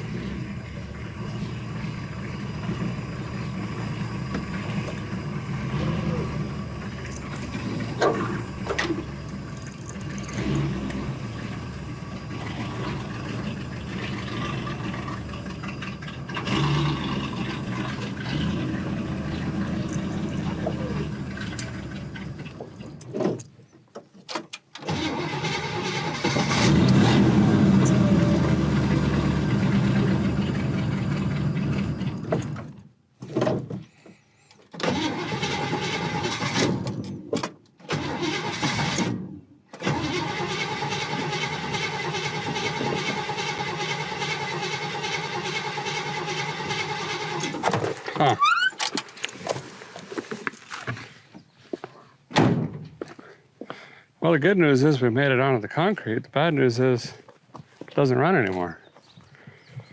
Yeah. Seems fine, you know? There's that socket. Pick up the rest of the trash. So now the plan is jack the rear end up by the axle high as I can, get the jack sent into the frame, and then we're gonna let the axle dangle because we need some room in front of the tank as well. See if we can maybe get this tank out. If the nuts, hardware is all rotted and everything, we might just go to plan B and throw a tank in on top. I don't know. Has this got wind? No, it doesn't. We can finally see the back of the car. It's got the purple dots in the thing. Pencil tip tips. Not all beat in. Got that jacked up. Got 2 emergency brakes I borrowed from the tree bed over here. This is the tank that came with the car. And I scratched out his address and phone number, but it is from Don. So Don ordered this. I don't know if I'll be able to find a date on the box, but I'm going to trust the fact that it absolutely needs a tank. And it's one of the reasons it was parked. Yeah, this is brand new. So I was told it had a fuel tank with it, so I brought with me a new sending unit and tank straps, which will have the hardware as well. I think these are just Foreman brand, yeah. So I'm going to get this assembled in the tank, and then we'll worry about fighting this one out. Basically, that slips in here. We've got a vent that goes on that. Sending unit here with a single outlet, which is a screw in on this side. Oh, this came with a gasket too. Oh, do you go with the tank gasket or the sending unit gasket? That's got, oh, that O-ring's for the filler neck. That's right.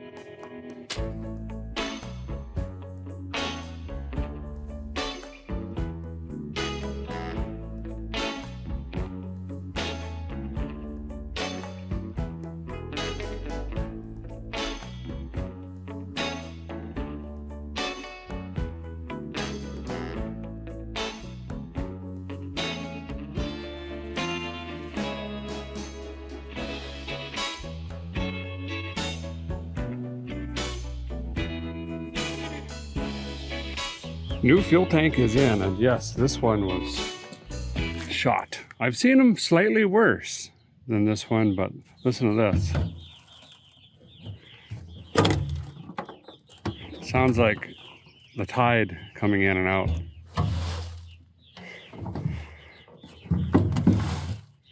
There was no way that was going to work. That'll do us much better. Now, I'm going to come up here. I already put the gasoline in it, so we're committed. I'm gonna redo this right here with this old filter and plug that into the pump down here and then get rid of this line. But we're gonna keep the line just in case. This line in the car is bad. I'll just plug it in from the pump back to the tank and like zip tie it to the frame or something like that. But I'm really hoping this works. I also jumped in and hit the key and the darned old fuel gauge works. I'll be dipped. Ooh, another hot one. Okay, fuel system is complete. Got the line and the filter in up front. It's back down on 04. I tried to get the rear diff inspection bolt out and see if there's any oil in there. That thing is stuck. I can't get it out. I don't really have a lot of tools. Was just gonna scan my peepers on it, but I'm gonna fire it back up now on its own fuel system and get it back into the grass because we're about to start on brakes and I don't want to get brake fluid all over this nice concrete. Sun's been beaten. It's starting to dry up a little bit, so hopefully we can make do. All right, well, I primed the fuel make it happener up, so it should fire and then start pulling from the tank.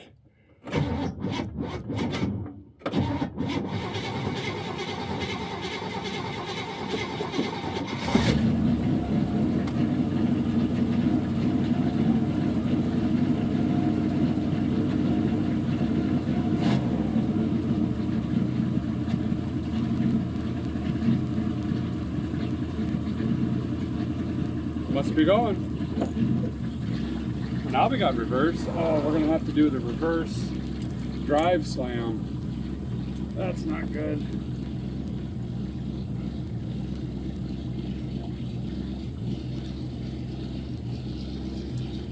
No. Ah! Ah! Fence! Reverse. Oh, I made it to neutral.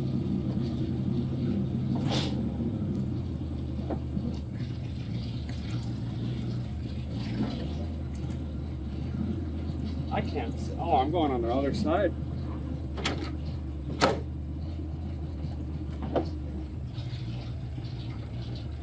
At least the transmission works.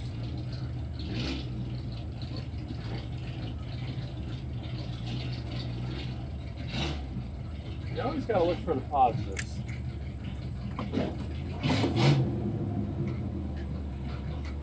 All right, here we go. Second drive went great. Boy, the breeze is really wicked up. Anyway, we are down to brakes. I've been soaking that master cylinder.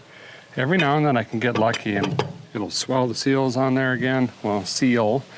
And they'll come back around. The bigger worry is the wheel cylinders and what kind of shape the shoes and hardware and everything else is in. I want to look at the wheel bearings anyway. So let's knock a front off, take a look at it. And I have a wild idea. We got to test drive this anyway and get fuel. So I think if we can get some sort of brakes in this, we'll test drive it to a fuel station, which is like 4 miles from here. And then I found a tire shop, and on the way in, I swung in there and said, hey, if I brought you a car that barely runs later this afternoon, can you swap them? And he said, of course. So we'll put the new tires in the car, drive the whole car there if they'll make it. I mean, these, whew, they are very, very rotted. Old school poly track. Highway handler assist bias ply 12 tires. And then we don't have to monkey with going back and forth and back and forth and back and forth with the rental and all that. And then I got to return the rental, go to the motel, get my bag. There's a lot of farting around to do. Yet, before we even think about getting on the road, once we get this tire off too, we can see if there's any leak marks from a wheel cylinder. I've been picking up rocks in this yard for days now, and it doesn't seem to be getting better. Well, good news, bad news. Good news is they still have fresh black paint behind the wheel, which leads me to believe, you know, this is all fairly newish hardware. Again, a decade ago, a decade and a half. The hose looks pretty old, but I can't turn it by hand, barely. One way or the other. I even put a 4-way on it. Obviously it rotates, it rolls, but shoes are gonna be gummed up or they're just too tight. I'm gonna try to spoon them loose and then get this off so we can look in there and see what's going on.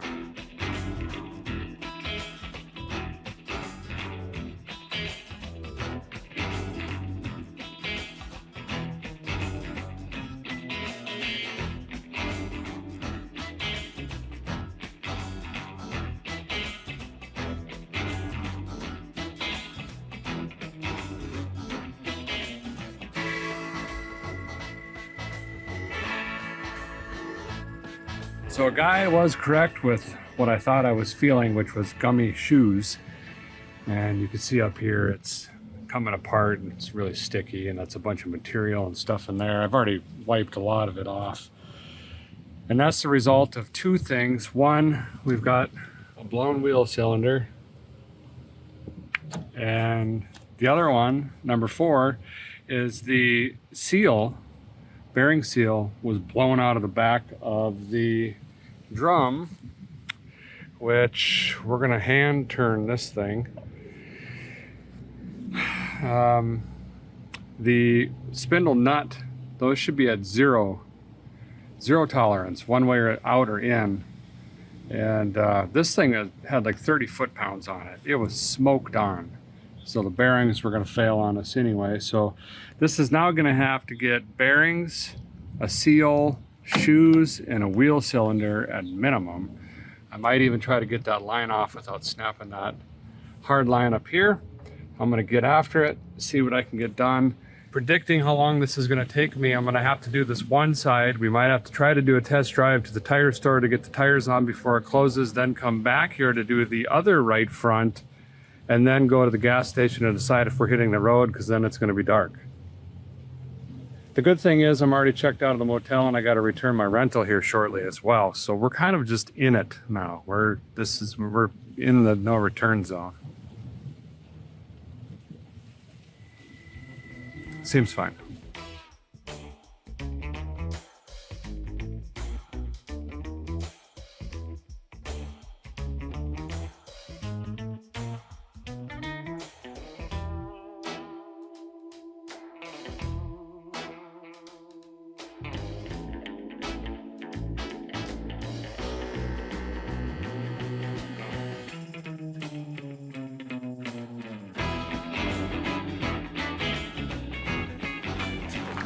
Well, that was a scramble, but one of the fastest bearing, seal, wheel cylinder, brake line, shoe, rebuilt, drum setups I've done in a while.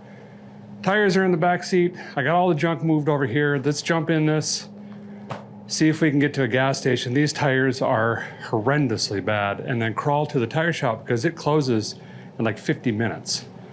If we miss that window, then I'm stuck here till tomorrow. So there's actually a lot riding on the very first ride. By the way, master cylinder, still the old one. We were bleeding the system the whole time though. I let it gravity bleed and drip, and I was filling it, letting it drip, and I just pumped on it for a long time. I got a little bit of pedal, and I'm feeling that's probably just the left front.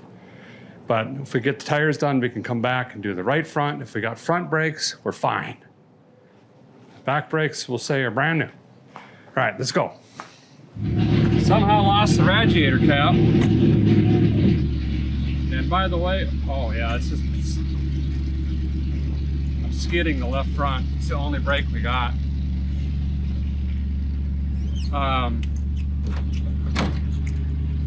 Thermostat's never even opened yet.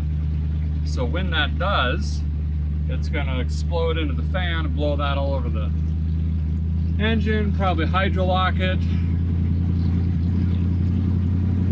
That's fine. So far, seems to be doing pretty good. The right front's almost flat, so it's really pulling right now, but I think we can get that fixed with the tire situation. We're going really slow. These are so dry rotted, and if we pop a tire right now, we are done. That's it. Oh, it's so hot. Does the AC work?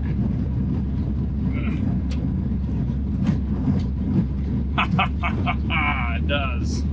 Good. It handles pretty good. Not really. Ooh, I shouldn't do that on that sidewall. You can hear the tire rolling under. Not good. All right, I'll see you at the gas station, hopefully. I got updates. Drive is there. We had a really nice power slide. Is that a Baja Outlaw? Had a nice power slide in the drive. I think I might be a quart low still though. I'm just trying to take it easy, but man, we got high gear. Speedometer is working. What else does a guy need?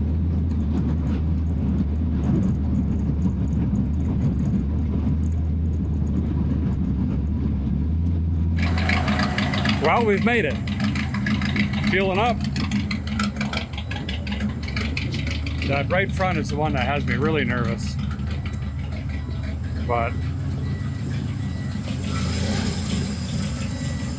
we don't have much longer to go. Ha.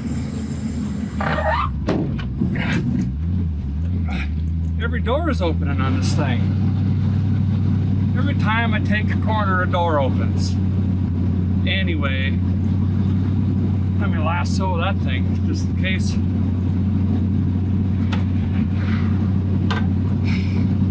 I feel bad. It's like 70 through here, and I ain't gonna go 70. I can't. These tires are just blowing to pieces. We got some gasoline though. You know, what a beautiful day. Cute little town. It's got a bunch of old, like, early 1900s storefront looking things.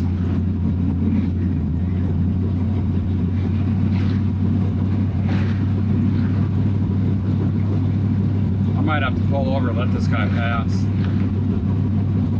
Sorry, I'm going as fast as I can. I'm gonna blow some tires. Made it to the tire shop. Looking for a radiator cap. It's Robert, right? Yes, sir. Robert watches the show. He's helping. Not at all, sir. And he's going to get the tires on for us. And I'm going to try to find a rad cap somewhere. This Bronco ought to have one. Bronco 2! It runs too. I have one the same color. This one, the mice that got in it and shoot everything up. Had it running in the day. I think that'll work. Maybe so. If it'll seal. Cap acquired. It's got a gasket that's in pretty rough shape, but it is a 13-pounder. It might ought to do what we need it to do. Well, they're doing tires. I got this headlight out. This one's down, that one's up. I'll get that replaced because I believe we're going to be doing some night driving tonight. Oh, those were super nice guys. Got the tires mounted, got them balanced. Now we're doing like 40. Woohoo! I gotta remember I only got one brake though. I need to stop and get a case of water or something quick, and then we'll head back to where all the tools and stuff are. Tear apart the drinker side front, same process. Brake line, wheel cylinders, shoes, all new hardware, springs, everything. Scuff up the drum, bearing, seals, grease. And then I think we pack and start hitting the road. I gotta put that headlight back in, I guess.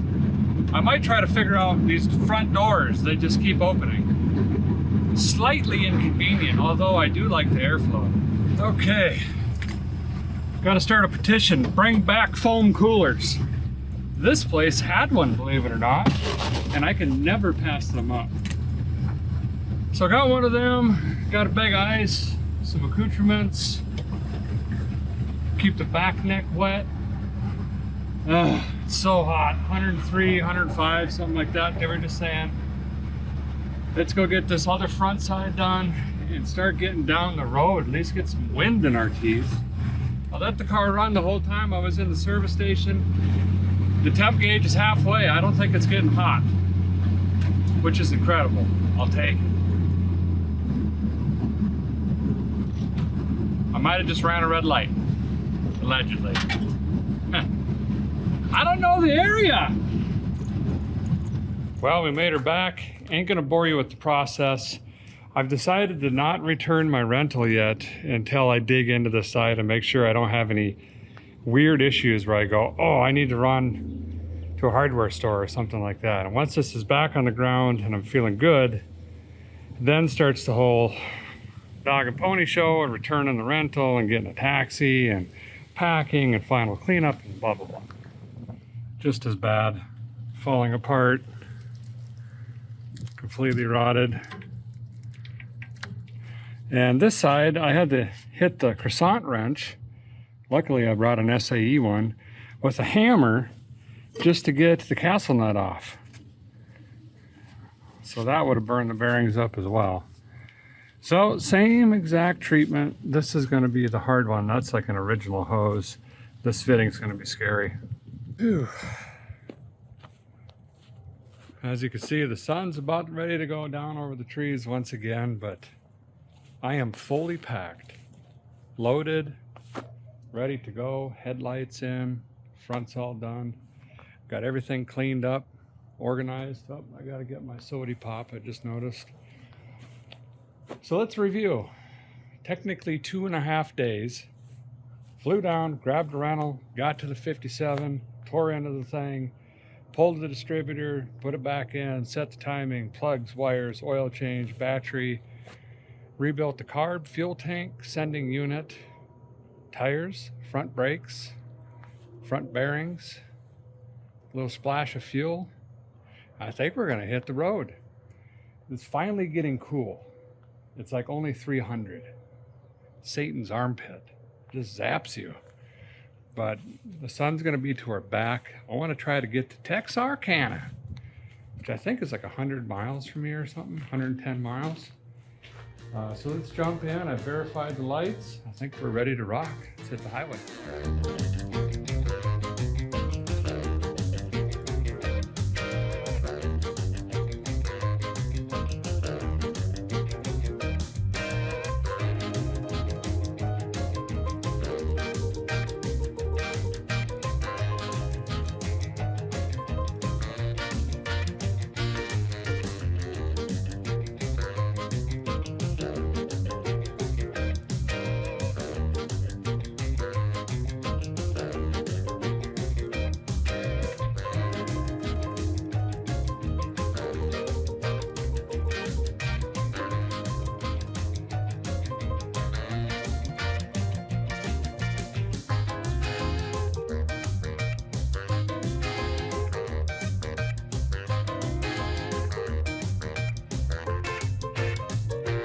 Well, a guy did not make it far.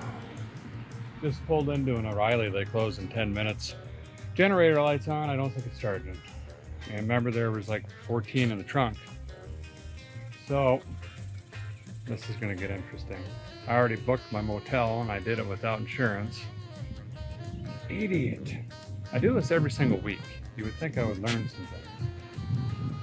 So I'm either going to have to grab a marine battery or get a 3-wire alternator, convert it to a 1-wire with plumbing supplies and that pipe over there, or see if they have a generator. Maybe it's a voltage regulator, maybe it's just a faulty light. Let's stick a meter on it, see what's happening, and I'll update you here in a couple minutes. The great news is my back stopped sweating into my boots and it's staying cool. So that's nice.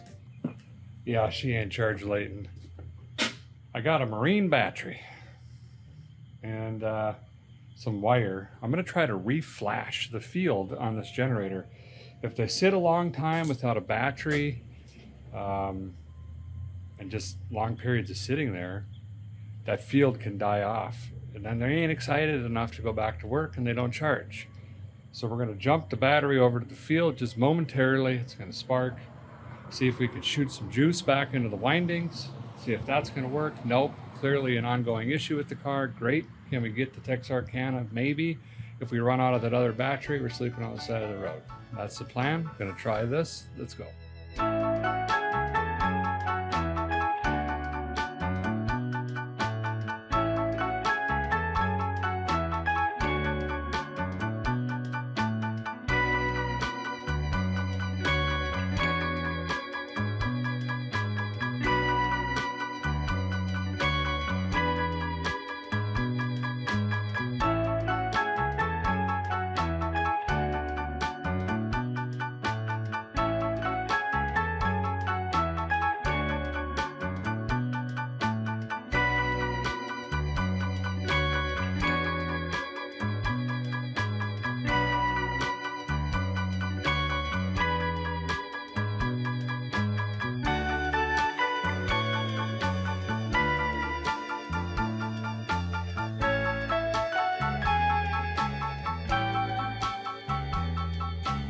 Well, I think a guy's about halfway to my goal, which is Texarkana. Pulled over, do a voltage check, and I also wanted to get gas before I forget about it. I think I'm going to get off these back roads and jump on the interstate and try to run 60, 65, which some of you might be thinking, well, wait a minute, you're just going to be firing that coil more, which would pull more energy. Technically, yes, but when we do a full system amp draw check, we got two 1157s in the back, and then we got two 7-inch halogens in the front. Those are running 2.5 to 3 amps each, which equals the coil. So we're probably 3 times the power just running the headlights. If we were during the day, I could get a lot farther and not really worry about it. But it's the lights that's going to kill us. So traveling faster is going to be better, I think. I'm going to see how many volts we have left. I might do a battery swap right now. I'll update you guys in a minute.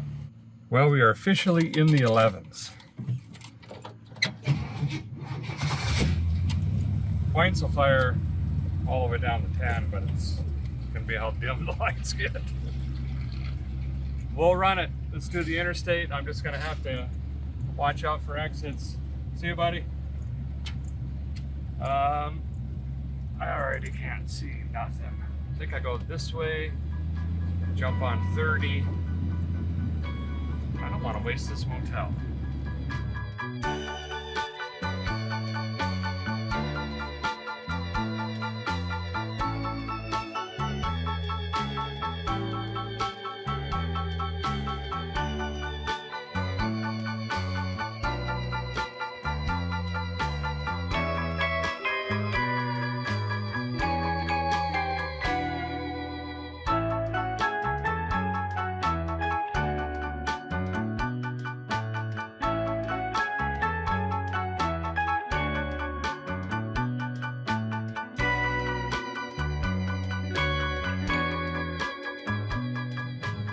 Well, by the skin of my left shin, a little bit of the hip area, we made it. I'm gonna fart with it in the morning under some light. It is very, very late. I'm gonna, ooh, there's a Waffle House. Guess I'm gonna hoof down there and get some groceries. We'll see you guys in the morning, and we'll figure it out then. This has been a great trip so far. A 57 Chevy. First time on the road in many years. No complaints. See you guys tomorrow.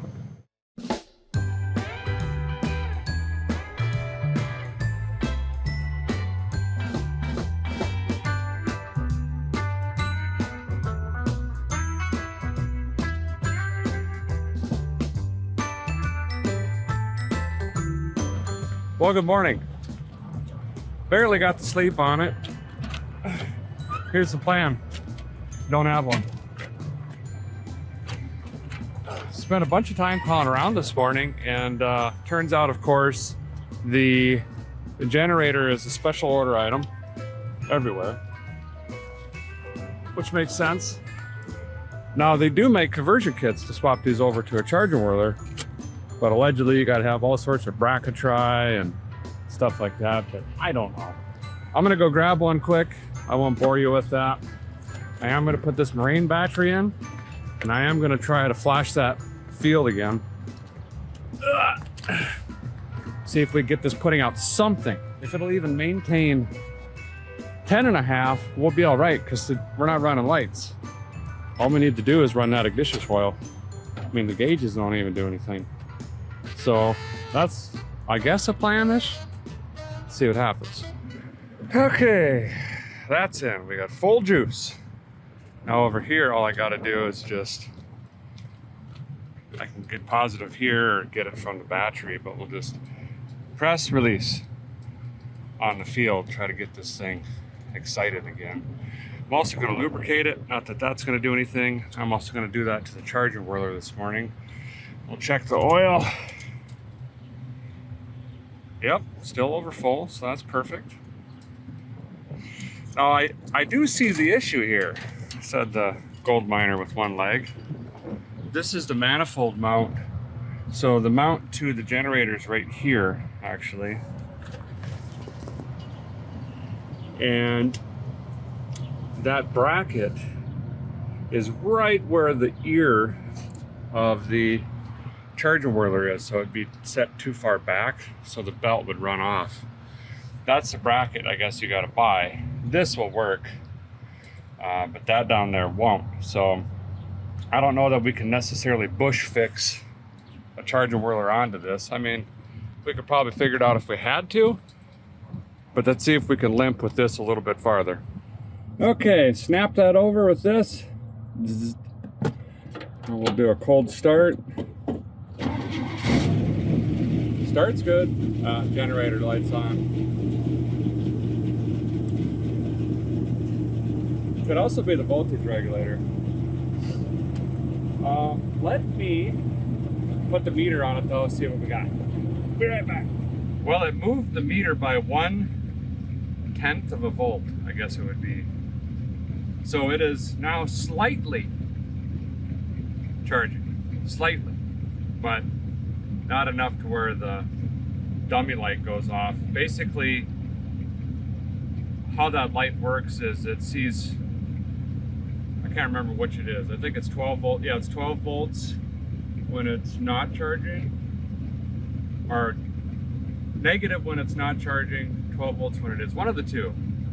It flips fields based on the voltage, and that's that dummy light. It'll come on when it's, well, it has to come on when it sees negatives. When it's not charging, it switches to negative, right? One of the two. It's just a dummy light, but it's not getting all the stuff it needs. Okay, apparently there's a racetrack next door, so let's go racing, and then we'll hit the highway. I guess that's code for a gas station in Arkansas. But we'll squeak down here, top off, and hit the highway again. Last night I cruised at 65 pretty good. I wish I had a tack, but my ear tack is telling me right around 2,700 RPM, 28. Small block Chevy, that'll be fine.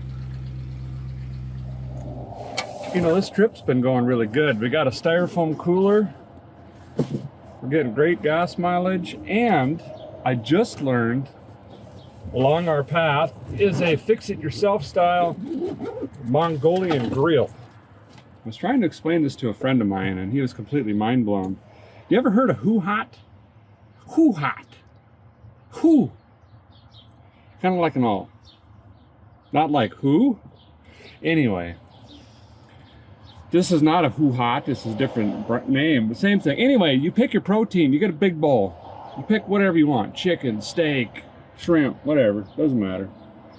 And then you get like green peppers or onions or jalapenos or chili peppers and mushrooms and broccoli and shoot, whatever you want. And then you can get noodles and rice. You pick your kind of noodle and pick your rice. And then they have like a sauce island as big as this car. And you can get everything from carry me out on a stretcher to what's the fastest way to get to the restroom to this is just pretty hot or tasty. And then they take your bowl and dump it on a giant wok the size of a Cadillac hood, and they cook it right there. Put it back in a bowl and give it to you. It's 2 hours from here. We are going. If we make it there, trip is a success as far as I'm concerned.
see a thing.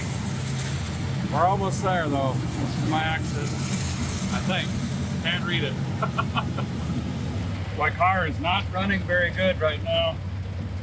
I got the air cleaner on, but she might be pulling some water through.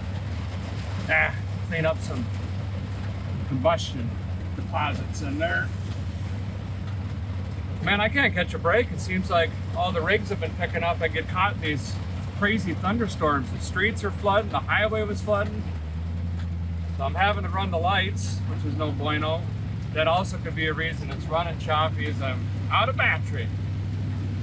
To my surprise, the wipers turn on, but they don't wipe. So I've been pretty much running without them. They just kind of smear stuff around. But I'm gonna jump out and get something to eat and see if this storm will pass. I cannot drive in this. I can't see nothing. Really fogging over in here. I forgot there's no weather stripping. It just pours in through here. It comes in through the front windshield. Deck lid seems to be okay. But this is not goodly. I don't even think Rain X is gonna do much. When I was on the intro state, I whipped her up. I just pinned the ears back on this, trying to get some wind to get around this windshield, but the front's shaped like the side of a ranch house. So it doesn't really pull the water off the glass. So I don't know, we'll go in and, two good things. We're gonna go in and eat a good dinner finally. I get my Mongolian. And two, the car's getting washed for the first time in who knows how long. We'll see you soon when my belly's full.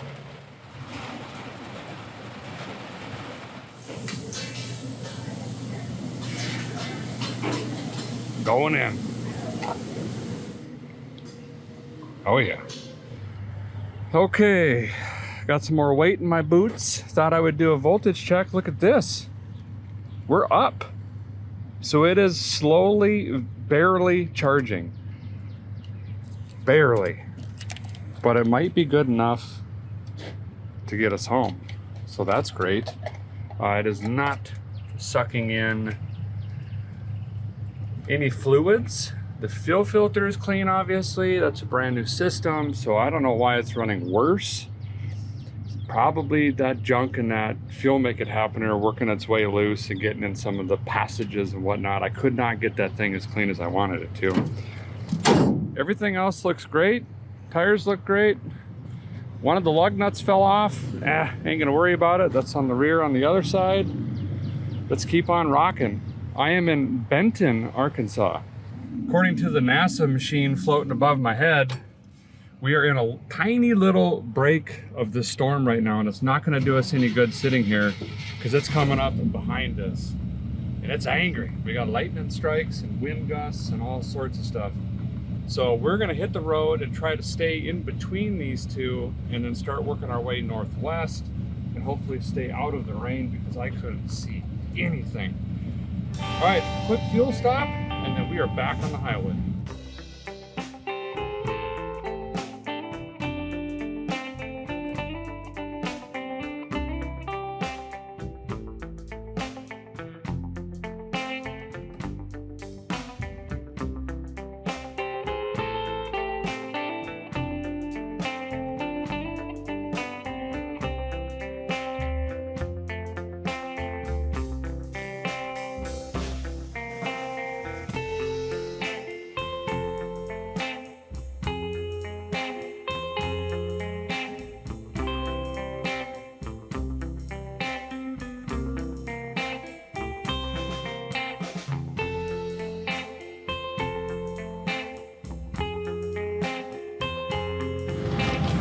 Well, someone was pulled over back there, and you know how the interstate works.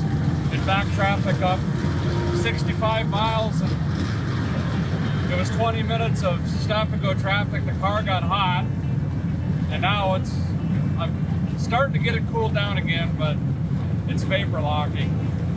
But I gotta keep wind going through the teeth so I can get this engine cooled down. That gasoline's just boiling. It's backfiring and popping and banging. If I can find an easy off and on exit, I'm gonna pull over and let it cool.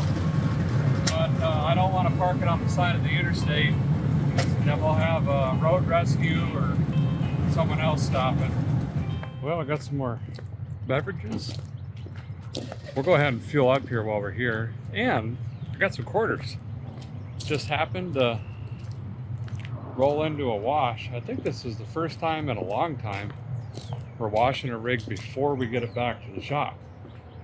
But I'm gonna blow out all the mice droppings and stuff in here, whilst simultaneously cooling it down and cracking the block. Great. Let me spray this off fast. It actually got pretty clean in the rain, but we'll still hit it with some soap. That's how bad the glass leaks. That's on the inside. But it is coming cleaner, actually. Well, she's all cleaned up now and even wiped the glass down, so it's a little less stolen looking, which is nice. Full tank of gas. It's cooled down. Let's hit the road.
Just had some crazy noise happen all of a sudden. I'm on the interstate here. I'm gonna crawl out and see if I can figure out what that was. Didn't sound good. Fan belt grenaded. And it's gonna get really hot here in a minute. Great. I have a box of those belts that came in the car. I think there was 2 or 3 of them. Surely one of those ought to fit, so I'm gonna dig that out and try to get it on quick.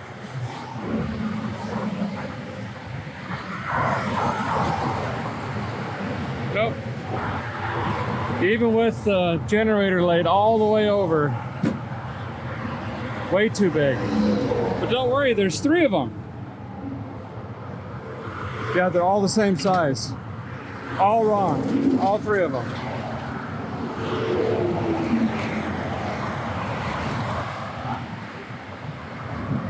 Great. Okay, I made a belt with zip ties. And we'll see if that can get us to the next exit. And then we'll figure something out. If a guy can just get the car off the interstate, that's the biggest thing. I don't like working on the side of the interstate. And, I don't want to take up precious resources with a road ranger pulling over for me when they could be helping, you know, a family with a spare tire or something like that. Plus, I don't have a plate. So, yeah. But we're coasting. She is hot, hot, hot, hot. I think the zip tie worked for a little while, and then broke. But if I get on this exit, I got some earth pounders. We can move around, do something. Got a pretty good downhill coast here. Coming over! Boy, I fried my arm on that water boiler. There's an O'Reilly's 2.5 miles up here, so I could throw the backpack on and walk that far. That's not a problem. But we'll coast as far as we can get before we blow the radiator out of her, or the head gaskets. And then we'll park this up and go see if we can shop the belt wall and get us back on the road here. We might make it all the way. It's just past this light up here on the right. I can see the red sign right in front of that truck. We just need a green light and keep this coast going, and we got it. I'm committed now because I'm going towards the light. Oh no, turn green. Turn green. I need you to turn green! Oh, this is not gonna be good. Well, I guess we're getting leg exercise in today. Well, the zip tie belt didn't make it the whole way. These are also hobo freight junk zip ties. I think real ones might do the deal. Boy, this thing is hotter than Deanna Carter in the 90s. But the old Chevrolet hanging in there. Let's go see if we can find a belt. Oh boy, we made some blow by. Whoops. Gonna try to use this. They don't have anything model specific, but that gives us a range. Yep. These are a horsehair too small. But I got a belt stretcher in the trunk. It rhymes with a size 13 cowboy boot. See if I can get this rassled on there. Boy, it is still just miserably hot. We're in it. So the guy figured might as well pull this out and rebuild on it with no new parts. Basically gonna pull the cap off, make sure the brushes are contacting, take an emery cloth and clean that up, blow it out, put it all back together, see if it does anything. Nope, it won't, but I am gonna clean this right there for sure. And these, maybe as simple as a connection, I don't know. Well, that is the issue, my friend. This brush, there's two brushes here, one on each side, and they roll around. Well, the commutator spins in front of the brushes there. This one is completely trashed, just gone. And that's why we were getting just a little bit of voltage. This is the one that was laying in the trunk, which I had assumed was just bad. But when I look at these brushes, they look way better. So I'm gonna take some emery cloth, clean up the commutator, the ground port here, and let's put this one in instead of this one. I don't know, can't be any worse off, right? Okay.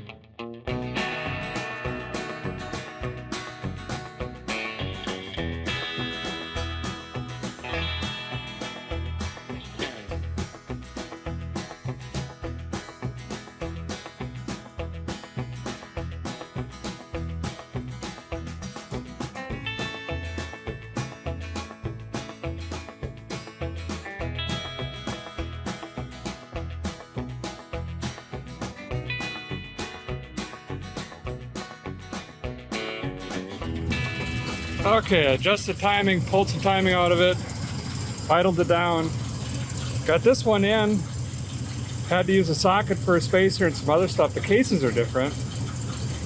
Got it wired up and no bueno. It is not charging. Also found a problem, that terrible noise. Yeah, we're losing voltage quick. The belt got wrapped around the crank and was beating up the transmission cooler lines. Luckily, I caught that in time.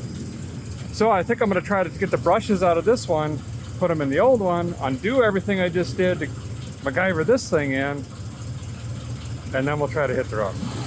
Mess with the idle circuits a little bit. The engine must be coming around because it didn't like, I'm at 2 1/4 screw turns and about 2 1/2, and it wouldn't run like this before. It's getting smoother now that it's been overheated severely. Anyway, I digress. Let's take all that junk back off again. Cut this apart again. So the newer style has a ball bearing back here, just like a wheel bearing. I think they went to that in like 58 or 59.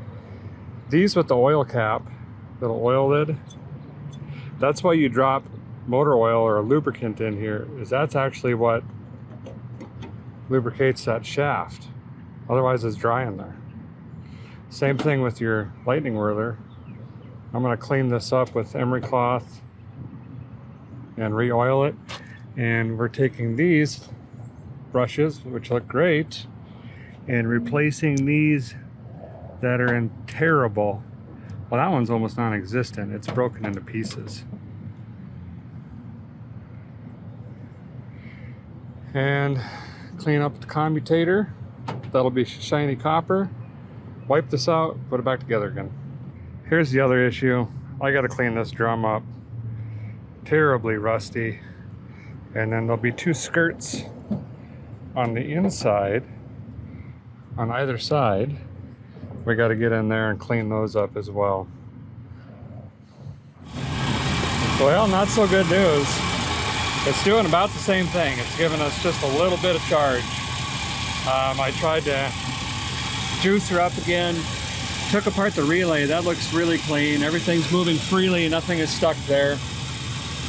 So we got to get moving. I'm gonna grab another battery, pack up, and we're losing daylight quick. By the time I get this mess cleaned up, we're gonna be driving in dark again, unfortunately.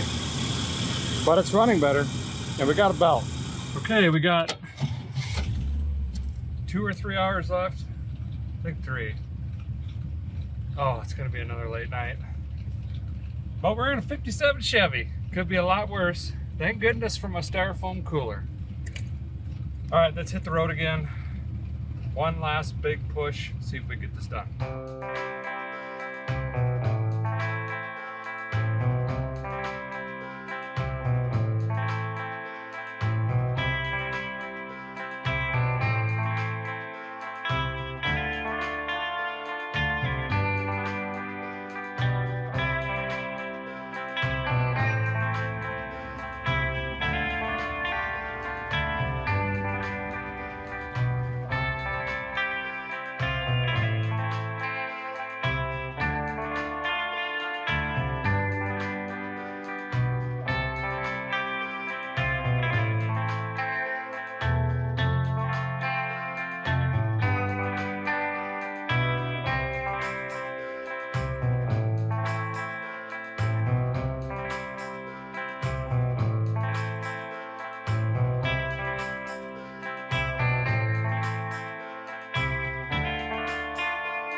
Perfect spot to do a battery change.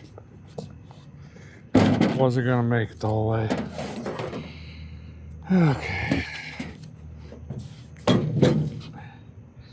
I gotta be careful with my headlight wiring. That's right down in there. This should hopefully get us the rest of the way.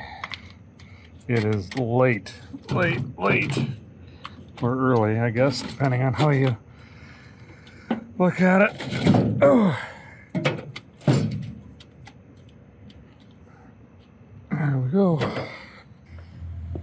Well, no idea what's going on, but it won't move. It just keeps stalling. Can't see nothing either.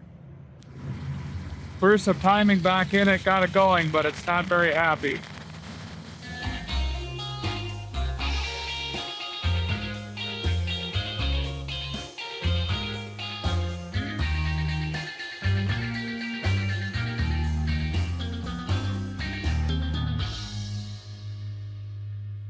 Well, early this morning, really just a handful of hours ago, pulled into Vice Grip Garage in the 57 Chevy Bel Air.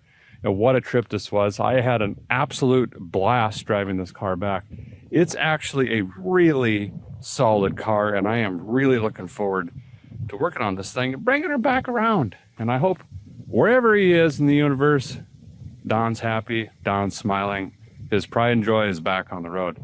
You can give me some ideas though. Do we keep it all original? That's what Dom is doing. Or do we maybe put some Kragers on this thing? Spiff up the engine, maybe add some more HPs, or leave it original? I don't know. You guys bloop it down there below. And again, big thank you to Lance, Wyatt, and family over at Restored for storing this thing for me for so long. Really appreciate that as well. And thanks to all of you that are subscribed, liking, commenting, sharing. Can't do this without you, and I sincerely appreciate that. Thanks, guys, for watching another episode of Vice Grip Garage, and we'll see you very soon.